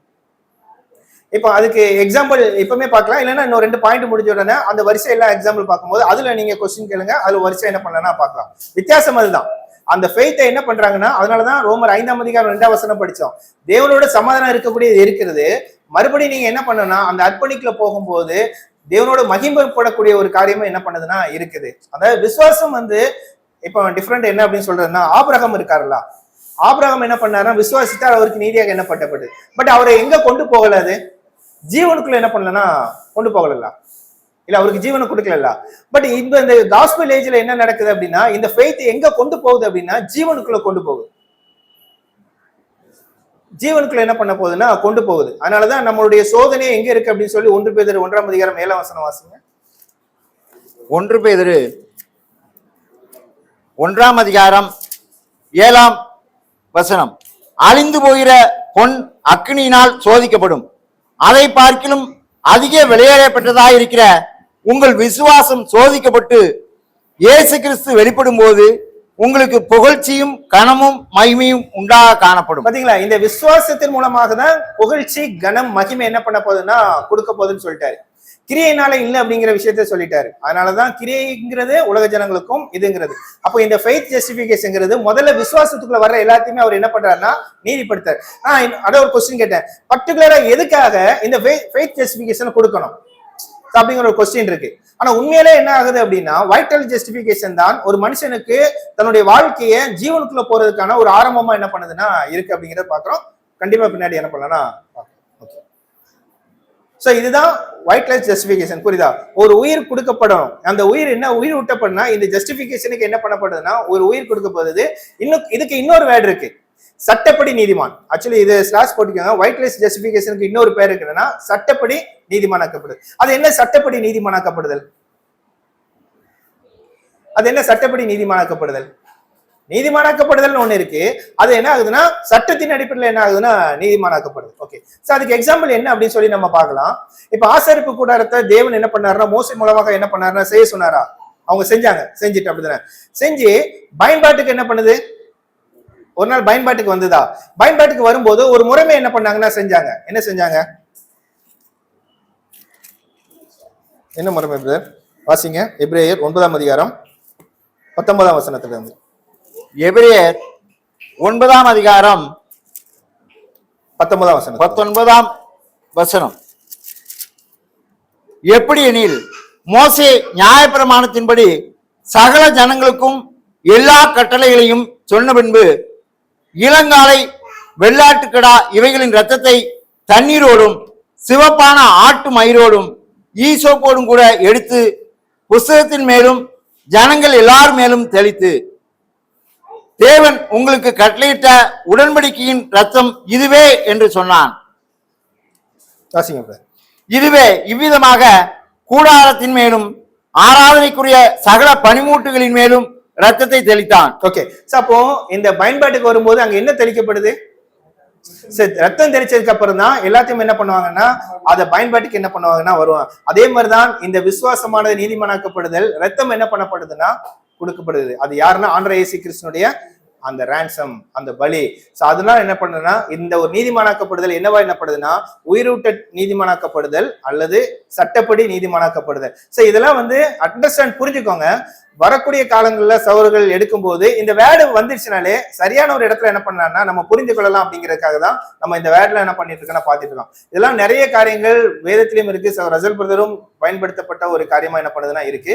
சோ அது அவருடைய ஆழங்கள் அதிகமா இருந்தது. சோ ஏற்ற காலம் வரும்போது நம்ம கொஞ்சம் கொஞ்சமா என்ன பண்றோம்னா அந்த புரிந்து கொள்வதற்குள்ள என்ன பண்றோம்னா நாம போகிறோம், அவ்வளவுதான். ஓகேவா? சோ இதுதான் இந்த வைட்லெஸ் ஜஸ்டிபிகேஷன், இல்லைன்னா அந்த ஒரு சட்டப்படி நீதிமானாக்கம். அடுத்தது ஒரு என்ன விஷயம்? அடுத்தது 5வது என்ன நீதிமானாக்கப்படுதல்? தற்காலிக இல்லைன்னா ஆரம்ப நீதிமானாக்க டென்டேட்டிவ் ஜஸ்டிபிகேஷன் அப்படின்னு சொல்லி. ஸோ இது வந்து ரசல் பிரதர் ஒரு நுணுக்கமான ஒரு விஷயத்துல எழுதியிருக்கிறாரு. இது வந்து நீங்க ஃபியூச்சர்ல படிச்சீங்க அப்படின்னா இப்ப சொல்லக்கூடிய கான்செப்ட் வச்சு படிச்சீங்கன்னா ரொம்ப அருமையா என்ன பண்ணுன்னா புரியும். ஒயிட் ரைஸ் ஜஸ்டிபிகேஷன் என்ன அப்படின்னு சொல்லி ஒரு வசனம் வாசிக்கலாம். யோவான் 1ஆம் அதிகாரம் 11ஆம் வசனம் 12ஆம் வசனம். யோவான் 1ஆம் அதிகாரம் 11ஆம் வசனம் முதல். அவர் தமக்கு சொந்தமானதிலே வந்தார், அவருக்கு சொந்தமானவர்களோ அவரை ஏற்றுக்கொள்ளவில்லை. ஓகே, இங்க என்ன புரிஞ்சுக்கிட்டோம்? அவர் தமக்கு சொந்தமானதில் என்ன பண்ணாரு? வந்தார். இந்த அவருங்கிறது யாரு? நம்மளுடைய ஆண்டவராகிய இயேசு கிறிஸ்து. சொந்தமானதுங்கிறது இஸ்ரேல் ஜனங்கள். சொந்தமானதிலே வந்தார், அவருக்கு சொந்தமானவர்களோ அவரை ஏற்றுக்கொள்ளவில்லை. அவங்க என்ன பண்ணல அப்படின்னு சொல்லி பாத்தீங்கன்னா, அவர்கள் ஏற்றுக்கொள்ளல அப்படிங்கிற விஷயத்தை என்ன பண்ணிட்டாருன்னா சொல்லு. அவர்கள் என்ன பண்ணல? ஏற்றுக்கொள்ளவில்லை. அவருடைய நாமத்தின் மேல் விசுவாசம் உள்ளவர்களாய் அவரை ஏற்றுக்கொண்டவர்கள் எத்தனை பேர்களோ அத்தனை பேர்களும் தேவனுடைய பிள்ளைகள் ஆகும்படி அவர்களுக்கு அதிகாரம் கொடுத்தார். ஓகே, சரி, இப்போ ஒரு அதிகாரத்தை என்ன பண்ணிருக்காருன்னா ஆண்டவர் இயேசு கிறிஸ்து என்ன பண்ணிருக்காரு? கொடுத்திருக்கிறாரு. என்ன அதிகாரத்தை எப்படி கொடுத்தாரு? ஆக்சுவலி அவருடைய நாமத்தின் மேல் விசுவாசம் உள்ளவர்களை அவரை ஏற்றுக்கொள்ளுங்கள் எத்தனை பேரோ அவ்வளவு பேரும் என்னவா அதிகாரம் கொடுத்தாரு? தேவனுடைய பிள்ளைகளாகும்படி என்ன பண்ணிருக்காருன்னா அதிகாரம் கொடுத்திருக்காரு. சோ இந்த டென்டேட்டிவ் ஜஸ்டிபிகேஷன் தற்காலிகம் அப்படின்னா முதல்ல அந்த வேர்டுக்கு என்ன மீனிங்கிறத பாத்துக்கலாம். டென்டேட்டிவ் ஜஸ்டிபிகேஷன் அப்படின்னா என்ன ஒரு அர்த்தம்? தற்காலிகம் என்ன? ஒரு டெம்பரவரி சொல்லலாம். எப்படின்னா ஒரு வேலை கொடுத்தா அது ஒரு டெம்பரவரி அப்படின்னு சொல்லுவோம்ல. சோ அந்த மீனிங்ல இது என்ன பண்ணலன்னா முதல்ல சொல்லப்படல. அப்போ இது சரியான ஒரு வேர்டு என்ன சொல்ல? இது டென்டேட்டிவ் ஜஸ்டிபிகேஷன் என்ன அப்படின்னா, சோ ஒரு நிலைமையில இருந்து இன்னொரு நிலைமைக்கு போறதுக்காக சொல்லப்பட்ட பயன்படுத்தப்பட்ட ஒரு வேர்டு தான் என்னன்னா டென்டேட்டிவ் ஜஸ்டிபிகேஷன் அப்படின்னு பாக்குறோம். ஓகேவா? அப்படின்னா என்னன்னா தற்காலிக இல்ல ஆரம்ப நீதிமானாக்கப்படுதல் அப்படின்னு சொல்லி என்ன பண்றேன்னா சொல்றோம். சோ இது யாரெல்லாம் ஆண்டவர் இயேசு கிறிஸ்துவை விசுவாசிக்கிறாங்களோ சோ அவங்க எல்லாம் என்ன பண்றாங்க அப்படின்னு சொல்லி பார்க்கும்போது,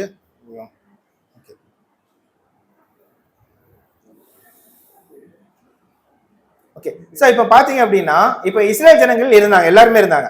இப்ப ஆண்டவர் இயேசு கிறிஸ்து என்ன பண்றாரு? வராரு. சோ வரும்போது எல்லாரும் அவரை என்ன பண்ணல?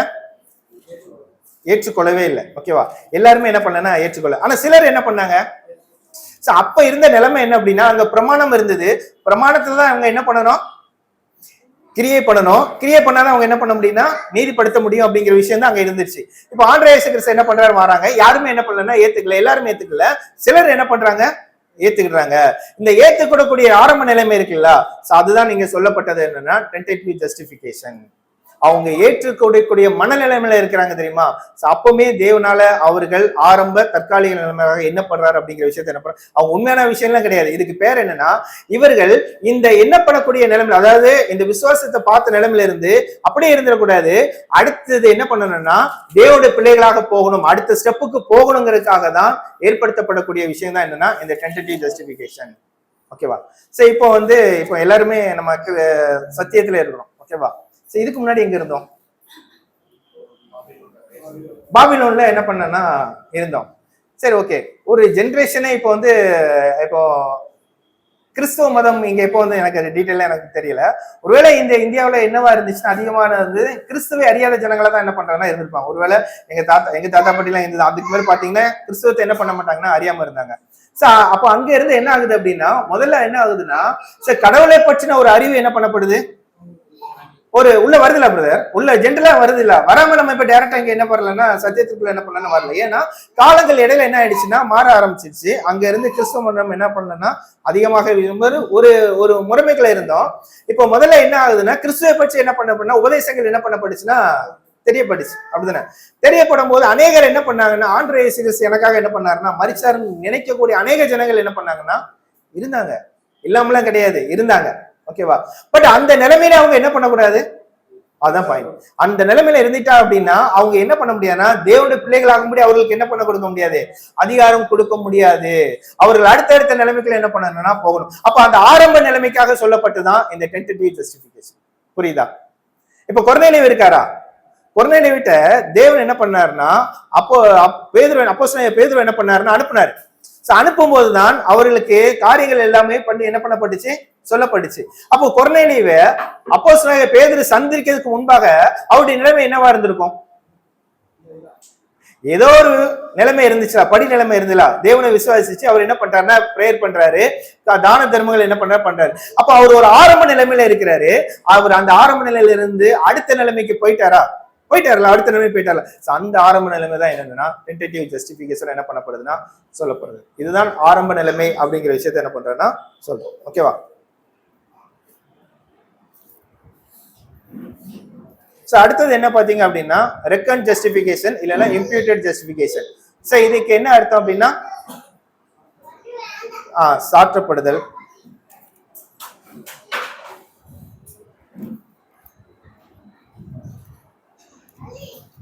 சோ இந்த வேர்டு டைரக்டாவே என்ன இருக்குன்னா பைபிள்ல கூட என்ன பண்ணுதுன்னா இருக்கு, வாசிக்கலாம்.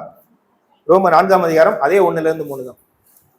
ரோமர் 4ஆம் அதிகாரம் 1ஆம் வசனம் முதல். அப்படியானால் நம்முடைய தகப்பனாகிய ஆபிரகாம் மாம்சத்தின்படி எண்ணத்தை கண்டறிந்தான் என்று சொல்லுவோம். ஆபிரகாம் கிரியையினாலே நீதிமானாக்கப்பட்டானாகில் மேன்மை பாராட்ட அவனுக்கு ஏது உண்டு, ஆகிலும் தேவனுக்கு முன்பாக மேன்மை பாராட்ட ஏதும் இல்லை. ஓகே, சோ இந்த இம்ப்யூட்டட் ஜஸ்டிபிகேஷன் எதோட சார்ந்தது அப்படின்னு சொல்லி பார்க்கும்போது எந்த இதோட சார்ந்தது, எந்த நீதிப்படுத்தலோட சார்ந்தது? நம்ம அப்பவும் இதே வசனங்களை வாசிச்சோம். ரோமர் 4ஆம் அதிகாரம் எந்த வசனத்துக்கு வாசிச்சோம்? விசுவாசத்தினால நீதிமானாக்கப்படுதல். அப்போ இந்த காரியங்கள் என்ன பண்ணா எண்ணப்படுதல், விசுவாசத்தினால நீதிமானாக்கப்படுதல் அப்படின்னு சொல்லக்கூடிய விஷயத்துல இங்க என்னவா இருக்குன்னா கருதப்படுதல், எண்ணப்படுதல் அப்படிங்கிற ஒரு வேர்டை என்ன பண்ணிருக்காங்கன்னா யூஸ் பண்ணிருக்காங்க. சோ அதுக்கு பேர் தான் என்னன்னா அப்படின்னு சொல்லி பார்க்கும்போது இந்த ரெக்கன் ஜஸ்டிபிகேஷன் அல்லது இம்ப்யூட்டட் ஜஸ்டிபிகேஷன், நீதிமானாக எண்ணப்படக்கூடிய ஒரு காரியங்கள் என்ன பண்ணப்பட்டிருக்குன்னா இருக்கு. சோ இன்னொரு விஷயத்த நாங்க டிஃபரெண்ட் பண்ணி பார்க்கலாம். டென்டேட்டிவ் ஜஸ்டிபிகேஷன் என்ன, இம்ப்யூட்டட் ஜஸ்டிபிகேஷன் என்ன அப்படிங்கிறது கூட என்ன பண்ணலாம்னா பார்க்கலாம். சோ டென்டேட்டிவ் ஜஸ்டிபிகேஷன் என்னன்னா ஆரம்ப நிலையில் தேவனால் என்ன பண்ணப்படுதுன்னா ஏற்றுக்கொள்ளப்படுது. சோ ஒரு மனுஷன் ஸ்டார்ட் பண்றாங்களா இந்த ஒரு ஜீவனுக்குள்ள போற ஒரு வாழ்க்கையை முதல்ல என்ன பண்ணா ஒரு ஆரம்ப நிலை தயார் நிலையில இருக்கிறாங்க, அதுக்கு பேர் தான் டென்டேட்டிவ் ஜஸ்டிபிகேஷன். இம்ப்யூட்டட் ஜஸ்டிபிகேஷன் அப்படின்னு சொல்லும் போது கிறிஸ்துவின் நீதியை விசுவாசித்தவர்களுக்கு கணக்கில் சேர்த்ததாக கருதுதல், கிறிஸ்துவின் நீதியை விசுவாசித்தவர்களுக்கு கணக்கில் சேர்த்ததாக கருதுதல். அப்போ இந்த ஒரு விசுவாசத்துக்குள்ள யாரெல்லாம் வாராங்களோ அவங்க எல்லாத்தையுமே என்னவா கருதுறாரு அப்படின்னு சொல்லி பார்க்கும்போது இம்ப்யூட்டட் ஜஸ்டிபிகேஷனா இருந்தாரு. இதுதான் விசுவாசத்துல நீதிமானாக்கப்படுதல். ரெண்டும் ஒண்ணுதான். ஆனா வேற என்ன பண்ணிருப்பாங்கன்னா தனித்தனி வேர்ட்ல என்ன பண்ணிருப்பாங்கன்னா எழுதிப்பாங்க. ஒருவேளை சகோ ரசனுடைய ரீபிரிண்ட்ஸ்லயோ என்னுடைய வால்யூம்ஸையோ படிக்கும் போது இந்த வேர்டை யூஸ் பண்ணும்போது அவர் நிறைய கோணத்துல என்ன பண்ணிருக்காருன்னு எழுதியிருக்காரு. அந்த புரியறதுக்காக நம்ம என்ன பண்ணிருக்கோம்னா இந்த ஒரு விஷயத்துல என்ன பண்ணிருக்கோம்னா போட்டிருக்கோம். ஓகேவா? சோ இதுதான் இந்த 6 காரியங்களும் சொல்லப்பட்ட ஒரு விஷயமா என்ன பண்ணுதுன்னா இருக்கு அப்படிங்கிற விஷயத்த என்ன பண்றோம்னா பாக்குறோம். ஒரே நிமிஷம்.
டேபர்னக்கல் பிக்சர் இருக்கா இல்ல தேடணும்.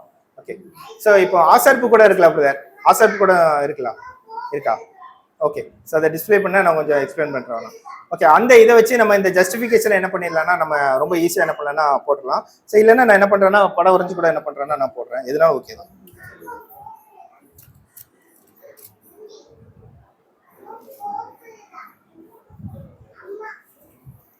சரி, இந்த 6 காரியங்களை குறிச்சு ஏதாவது சந்தேகங்கள் ஏதாவது இருக்கா? எல்லாம் புரியலையா?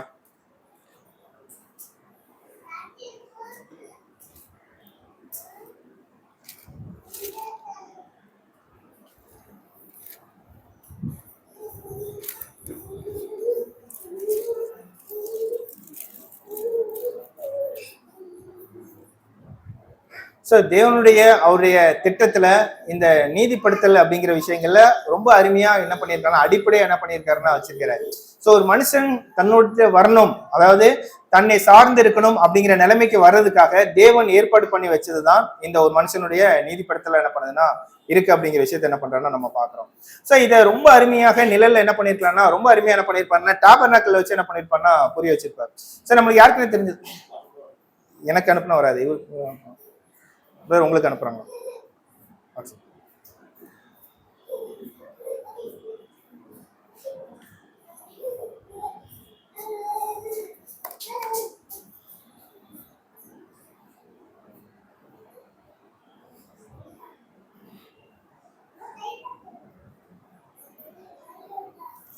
ஸோ இதுதான் டாபர்நாக்கிள் அப்படிங்கிற விஷயங்கள் நமக்கு தெரியும், அப்படிதானே? இது டாபர்நாக்கிள். ஸோ இதுல ரொம்ப அருமையா என்ன பண்ணிருப்பாருன்னா கோடு போட்டு காமிச்சிருப்பாரு ரிசல்ட். ஓகேவா? ஸோ இந்த இந்த இது வந்து இது என்னது? இது வந்து முதல் இது பிரகாரம். ஓகேவா? ஸோ இது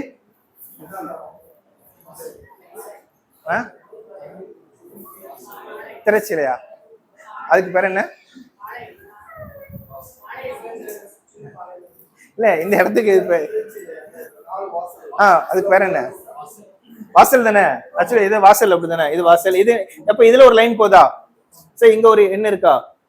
ஓகேவா? சார் அடுத்தது என்னது? இது இரண்டாம் திரை, அப்படிதானே? என்ன திரை? முதலாம் திரையா? இது முதலாம் திரை. முதலாம் திரை. ஓகேவா? சோ முதலாம் திரைக்கு நேரம் இங்க ஒரு லைன் இருக்கா? இது எம். ஓகேவா? ஒரு லைன் இருக்கு. சோ அடுத்தது இது மகா பரிசுக்குள்ள போற இங்க பேர் இருக்கா? இதுக்கு பேர் என்னது? எல். இங்கேயும் ஒரு லைன் என்ன பண்ணப்பட்டிருக்கு, கொடுக்கப்பட்டிருக்கு அப்படின்னு சொல்லி என்ன பண்றோம் பாக்குறோம். சோ இந்த ஆக்சுவலி லைன் பாத்தீங்களா ரொம்ப உங்களுக்கு புரியும். சோ இந்த முதல் லைன் எங்க இருந்து ஸ்டார்ட் ஆகுது? ஆதாம்ல இருந்து ஸ்டார்ட் ஆகுது. எங்க வரைக்கும் போகுதுன்னு பாத்தீங்களா? 1000 years தாண்டி என்ன பண்ணுதுன்னா போயிட்டே இருக்கு. ரெண்டாவது லைன் என்னது? ரெண்டாவது லைன் என்னது? பரிசுத்தத்துக்குள்ள போறது. இந்த லைன் எங்க தான் ஸ்டார்ட் ஆகுது? இல்ல ஆக்சுவலி இந்த காஸ்பல் ஏஜ்ல தான் என்ன ஆகுதுன்னா ஸ்டார்ட் ஆகுது. ஓகேவா? புரியுதா? இது எங்க முடிஞ்சிருது? ஒரு ஹார்வெஸ்டோட எண்ட்ல என்ன பண்ணிருதுன்னா முடிஞ்சிருது. ஓகேவா? சோ அடுத்து இந்த லைன் சோ இது எங்க போகுது? சோ இங்க வரைக்கும் என்ன பண்ணுதுன்னா போகுது அப்படின்னு பாக்குறோம். ஓகேவா? சோ இதெல்லாம் என்ன அப்படிங்கறத நம்ம பின்னாடி என்ன பண்ணலாம்னா நம்ம பார்க்கலாம். ஓகே, சோ இது ஏன் சொல்ல வரோம் அப்படின்னு சொல்லி பார்க்கும்போது, சோ இப்ப நம்ம பாக்குறது என்னன்னா எல்லாத்தையும் கவர் பண்ணிடலாம். இருக்கா பிரதர்? விட்டுலாம். சரி, ஓகே, அப்ப விட்டுருங்க. சரி, இந்த டாபர்நாக்கிள் மட்டும் என்ன பண்ணலாம்னா நம்ம பார்க்கலாம்.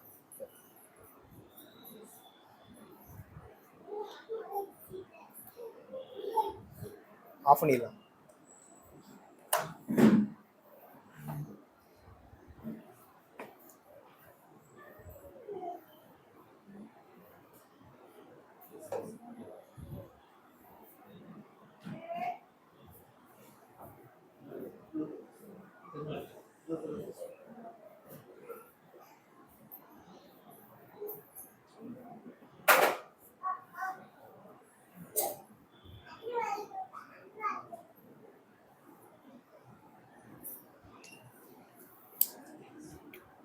சரி, நம்ம இப்ப நீங்க பார்த்ததை வச்சு இது ஃபுல்லா என்ன பண்ணலன்னா புரிஞ்சுக்கலாம். ஓகே, சரி, இப்போ கேள்வி கேட்கறேன், நீங்களே என்ன பண்ணலன்னா சொல்லிடலாம். ஓகே, ஸோ ஆக்சுவல் ஜஸ்டிஃபிகேஷன் இது எங்க இருக்கு? இதுல இந்த இடத்துல சரி எங்கெல்லாம் இருக்குங்கிறத முதல்ல நான் சொல்லிடுறேன். இதுக்கு பேர் என்னது?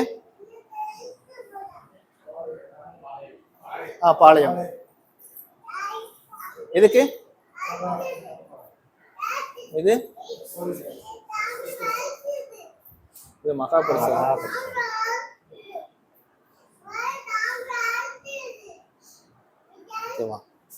இப்ப ஆக்சுவல் ஜஸ்டிஃபிகேஷன்னா இது எந்த இடத்துல குறிக்கலாம்?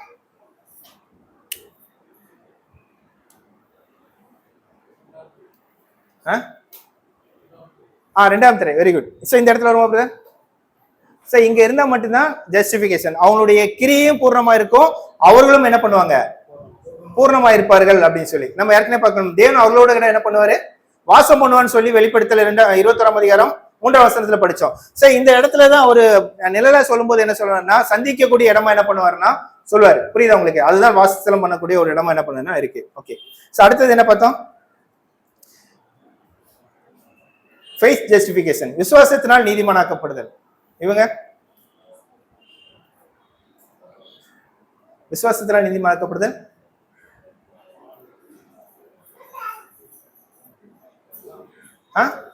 அவ்வளவுதான், வெரி குட். இதுதான் இந்த இடம். சோ இந்த இடத்துல என்ன பண்றாங்கன்னா விசுவாசத்தினால் என்ன பண்றாங்கன்னா நீதிமானாக்கப்படுதல் அப்படின்னு பாக்குறோம். ஓகேவா? சோ அப்புறம் வந்து ஒயிட் லைட் ஜஸ்டிபிகேஷன், உயிர் ஊட்டப்பட்ட நீதிமானாக்கப்படுதல், இல்லைன்னா சட்டப்படி நீதிமானாக்கப்படுதல். மகபிரஸ்தலம் அவ்வளவுதானே? இதுதானே?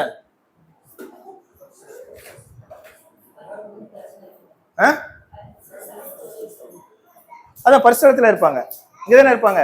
சோ இங்க இருக்கிறவங்க தான் நிலைமை. சோ இப்பதான் பிரதர் கேட்டாங்க, நீங்க என்ன பிரதர் கேட்டீங்க? ஒயிட் லைட் ஜஸ்டிபிகேஷனுக்கும் ஃபெய்த் ஜஸ்டிபிகேஷனுக்கும் என்ன விஷயம்? ஓகே, சோ இன்னும் ஒரு வார்த்தை பார்த்துட்டு என்ன பார்க்கலாம். வேற என்ன இருக்கு? Tentative justification. அவங்க எங்க இருப்பாங்க? பாளையமா பிரகாரமா?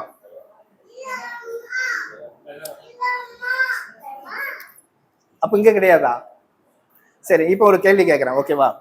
இங்க ஒரு ஜனங்கள் இருந்தாங்களா டென்ட் போட்டு? யார் இது? இஸ்ரேல் ஜனங்கள் இருந்தாங்க, அப்படிதானே? இதை தாண்டி இங்க ஒரு ஜனங்கள் இருக்காங்களா? அது யாருது? புறஜாதிக்கு இருக்கிறாங்க. அவங்களுக்கு என்ன வித்தியாசம்?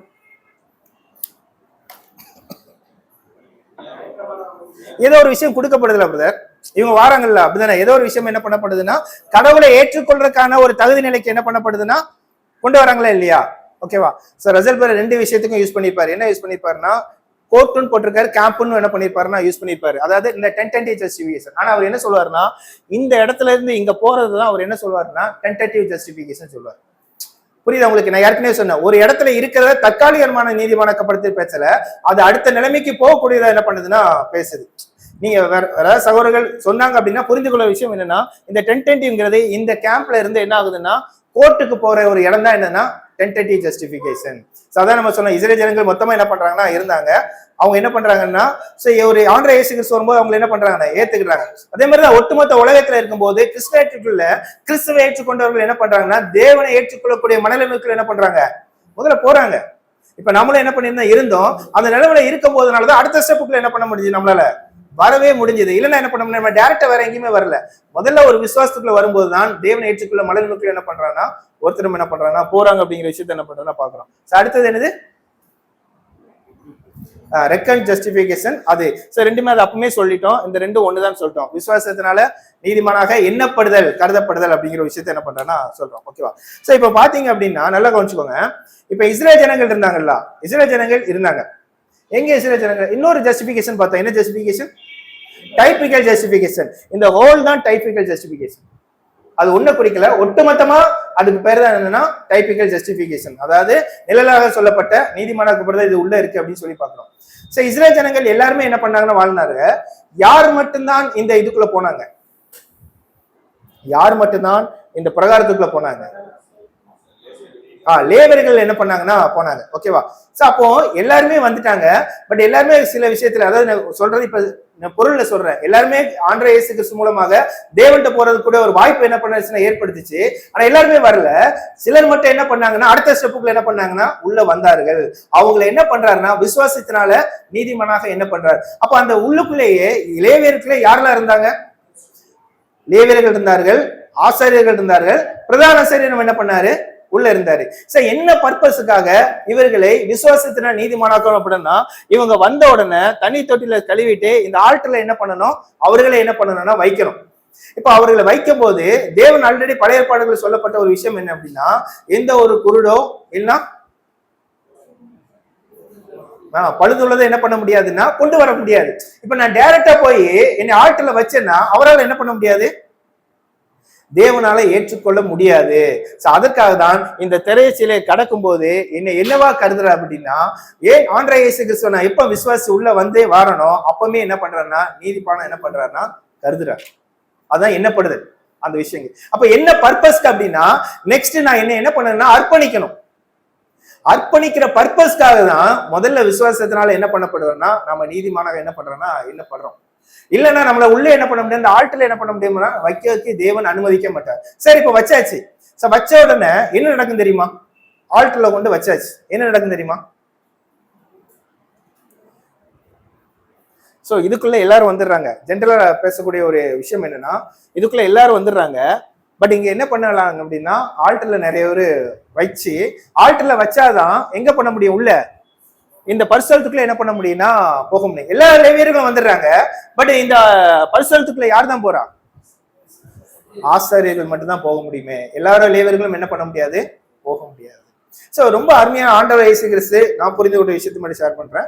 சோ இங்க புரிந்து கொண்ட விஷயம் என்ன, இங்க வாராங்கல்ல, சோ வந்த உடனே இயேசு கிறிஸ்து நம்மளை அர்ப்பணிக்கிறதுக்காக அநேக காலங்கள் என்ன பண்றாருன்னா அருமையான சத்தியங்கள் மூலமாகவும் சூழ்நிலைகள் மூலமாகவும் அன்பின் மூலமாகவும் நம்மளை அர்ப்பணிக்கிறதுக்கு அவர் ஏற்பாடு பண்ணிக்கிட்டே இருக்கிறார். அதான் உண்மை. நம்மளும் சொல்றது ஜென்ரலா பொதுவா பேசிட்டு இருக்கக்கூடிய விஷயங்கள்.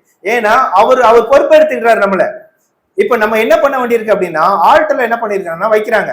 சோ ஒரு மனுஷன் விசுவாசத்தினால வந்து தன்னை முழுமையாக என்ன பண்றான்னு வைக்கும் போதுதான் அங்க என்ன நடக்கு அப்படின்னா ஒரு பலன் சொல்றோம்ல, மெரிட்டின்னு சொல்றோம்ல, அது அந்த மனிதன் மேல என்ன பண்ணப்படுதுன்னா சாற்றப்படுது.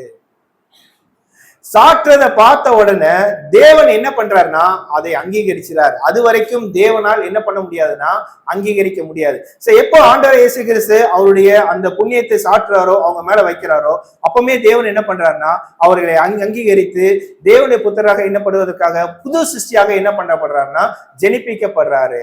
அவங்களுக்கு உயிருக்கு ஜீவனுக்கான ஒரு காரியத்தை என்ன பண்றாருன்னா கொடுக்குறாரு. அதனால ரோமர் 3:6 தெளிவா படிக்கிறோம், நம்ம புதிதும் ஜீவனூர்களா நடந்து கொள்ளும்படிக்கு அப்படிதான் இருக்கு. அப்ப இந்த ஜீவனுக்கான காரியங்கள் ஆல்ரெடி என்ன ஆயிடுச்சுன்னா முடிஞ்சிருச்சு. சோ இதுக்கப்புறம் ஒரு புதிய ஜீவனோட இவங்க என்ன பண்றாங்கன்னா இங்க வாழ்றாங்க. சோ இது வரைக்கும் வர்றது யாருடைய வேலை அப்படிங்கிறத வாசிங்க. எபேசியர் 2:8.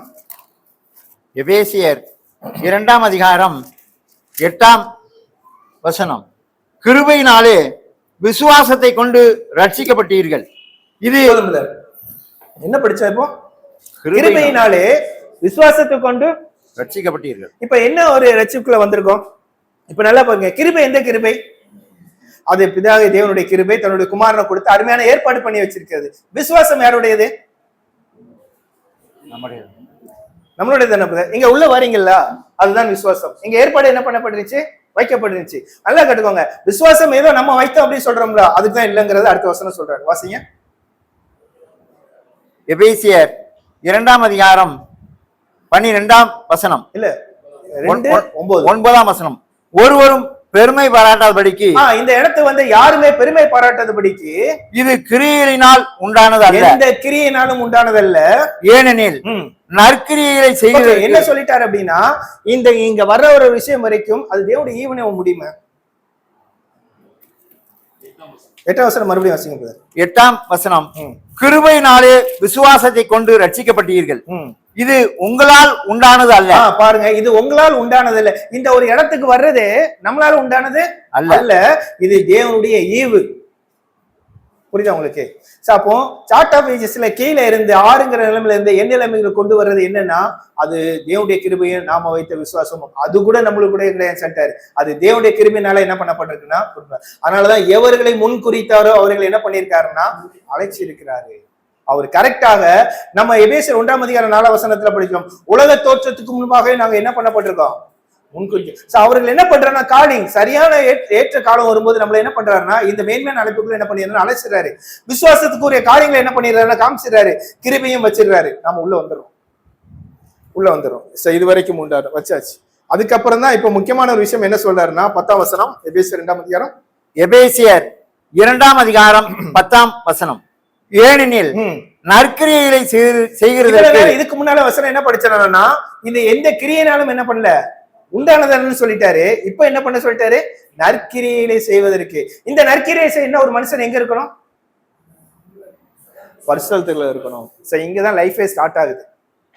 அவனுக்கு அங்க இருக்கிறவங்களுக்கு தான் அந்த என்ன கிடைக்கும்னா அங்க ஒரு ஒளி, அந்த சத்தியத்தினோட ஒளி, அந்த போஜனம், அவன் பண்ணக்கூடிய சாக்ரிஃபைஸ் போகக்கூடிய தூபபீடத்து மூலமா போகக்கூடிய எல்லா காரியங்களும் அங்கதான் என்ன பண்ண நடக்கும். அதனாலதான் ஏனெனில் நற்கிரியைகளை செய்வதற்கு நாம் கிறிஸ்து இயேசுவுக்குள் சிருஷ்டிக்கப்பட்டு தேவனுடைய செய்கையாய் இருக்கிறோம். பாத்தீங்களா, கிறிஸ்து இயேசுவின் மூலமா என்ன பண்ணப்பட்டிருக்கோம், சிருஷ்டிக்கப்பட்டிருக்கோம். தேவனுடைய செய்கை இறக்கம். தீத்து 3:5 கூட வாசிங்க. தீத்து 3:5 நாம் செய்த நீதியின் கிரியை நிமித்தம் அவர் நம்மை ரட்சியாமல் தமது இரக்கத்தின்படியே மறுஜென்மம் முழுக்கினாலும் பரிசுத்த ஆவியினுடைய புதிதாக்குதலினாலும் நம்மை ரட்சித்தார். 6 6ஆம் வசனம், ம். தமது கிருபையினாலே நாம் நீதிமான்களாக்கப்பட்டு. So, இந்த நீதிமானாக்கப்படுற எல்லா விஷயமும் என்னன்னா அவருடைய கிருபையினால தவிர நம்ம எந்தாவது செஞ்சு நம்ம நீதிமானம் அப்படி ஆனோம் அப்படிங்கிற விஷயத்துக்குள்ள என்ன பண்ணலன்னா இல்ல அப்படிங்கிற விஷயத்த பாக்குறோம். அப்ப இங்க யாரு போவாங்கன்னா இங்க யாரு இருப்பான்? இல்ல நிழல்ல என்ன இன்னும் பிரிச்சுட்டான்னா பிரதான ஆசிரியரும் ஆசிரியர்கள் என்ன பண்ணுவாங்கன்னா போவாங்க. புரியுதா உங்களுக்கு? ஓகேவா? சோ இங்க யார் தான் போவா?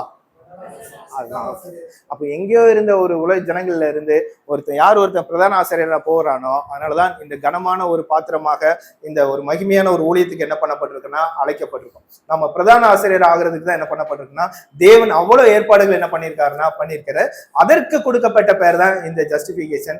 அதை ஒரு உணர்வு மறியோட என்ன பண்ணா சரியா புரிஞ்சாதான் இன்னொரு கல்ல அந்த ஜீவனுக்குள்ள காரியங்களை என்ன பண்ண முடியும்னா புரிய முடியும் அப்படிங்கிற பேசும். சோ இதுதான் இந்த சொல்லப்பட்ட இந்த டேபர்னக்கிள் நல்லா டேபர்னக்கிள் எல்லா ஜஸ்டிபிகேஷன் என்ன பண்ணிருக்காருன்னா சொல்லியிருக்காரு அப்படிங்கிற விஷயத்த என்ன பண்றோம்னா நம்ம பார்க்கிறோம். ஓகே. சோ இதுல இன்னும் அதிகமா நிறைய பேசலாம். பட் இது ஒரு இன்னும் புரிந்து கொள்ளணும் அப்படின்னா இன்னும் அதிகமாக நம்ம என்ன பண்ண வேண்டியிருக்குன்னா தியானிக்க வேண்டியிருக்கு. ஏன்னா ரெசல்ட் ரைட்டிங்ஸ்ல நிறைய டிஃப்ரெண்ட் ஆஃப் ஒப்பீனியன் என்ன பண்ணியிருக்காருன்னா எழுதியிருக்காரு. ஸோ இந்த கருத்துக்கள் அந்த கருத்துக்கள் அப்படிங்கிற மாதிரி என்ன பண்ணியிருப்பாரு. ஸோ அது எல்லாமே புரியும் போருக்கு நம்மளுக்கு ஈஸியாக ஆரம்பமா இருக்கக்கூடிய விஷயங்கள் இதுதான். ஸோ இதுதான் யாராவது நீதிப்படுத்தல் சொல்லும் போது அந்த வேர்டை யூஸ் பண்ணும்போது அந்த வேர்டுக்கு சரியான இடத்தையும் சரியான பொருளையும் புரிந்து கொண்டோம் அப்படின்னா அந்த டிவைன் பிளான்ல இருக்கக்கூடிய சத்தியங்கள் நம்மளுக்கு என்னவா இருக்குன்னா எளிமையா புரிந்து கொள்றதுக்காக தான் இந்த சப்ஜெக்ட். ஸோ இதை குறித்து ஏதாவது கேள்வி இருந்தால் நம்ம பின்னாடி கூட என்ன பண்ணலாம் நம்ம கேட்கலாம். ஸோ பொறுமையான தேவன் நம்மை ஆசீர்வதிப்பாராக. ஆமாம்.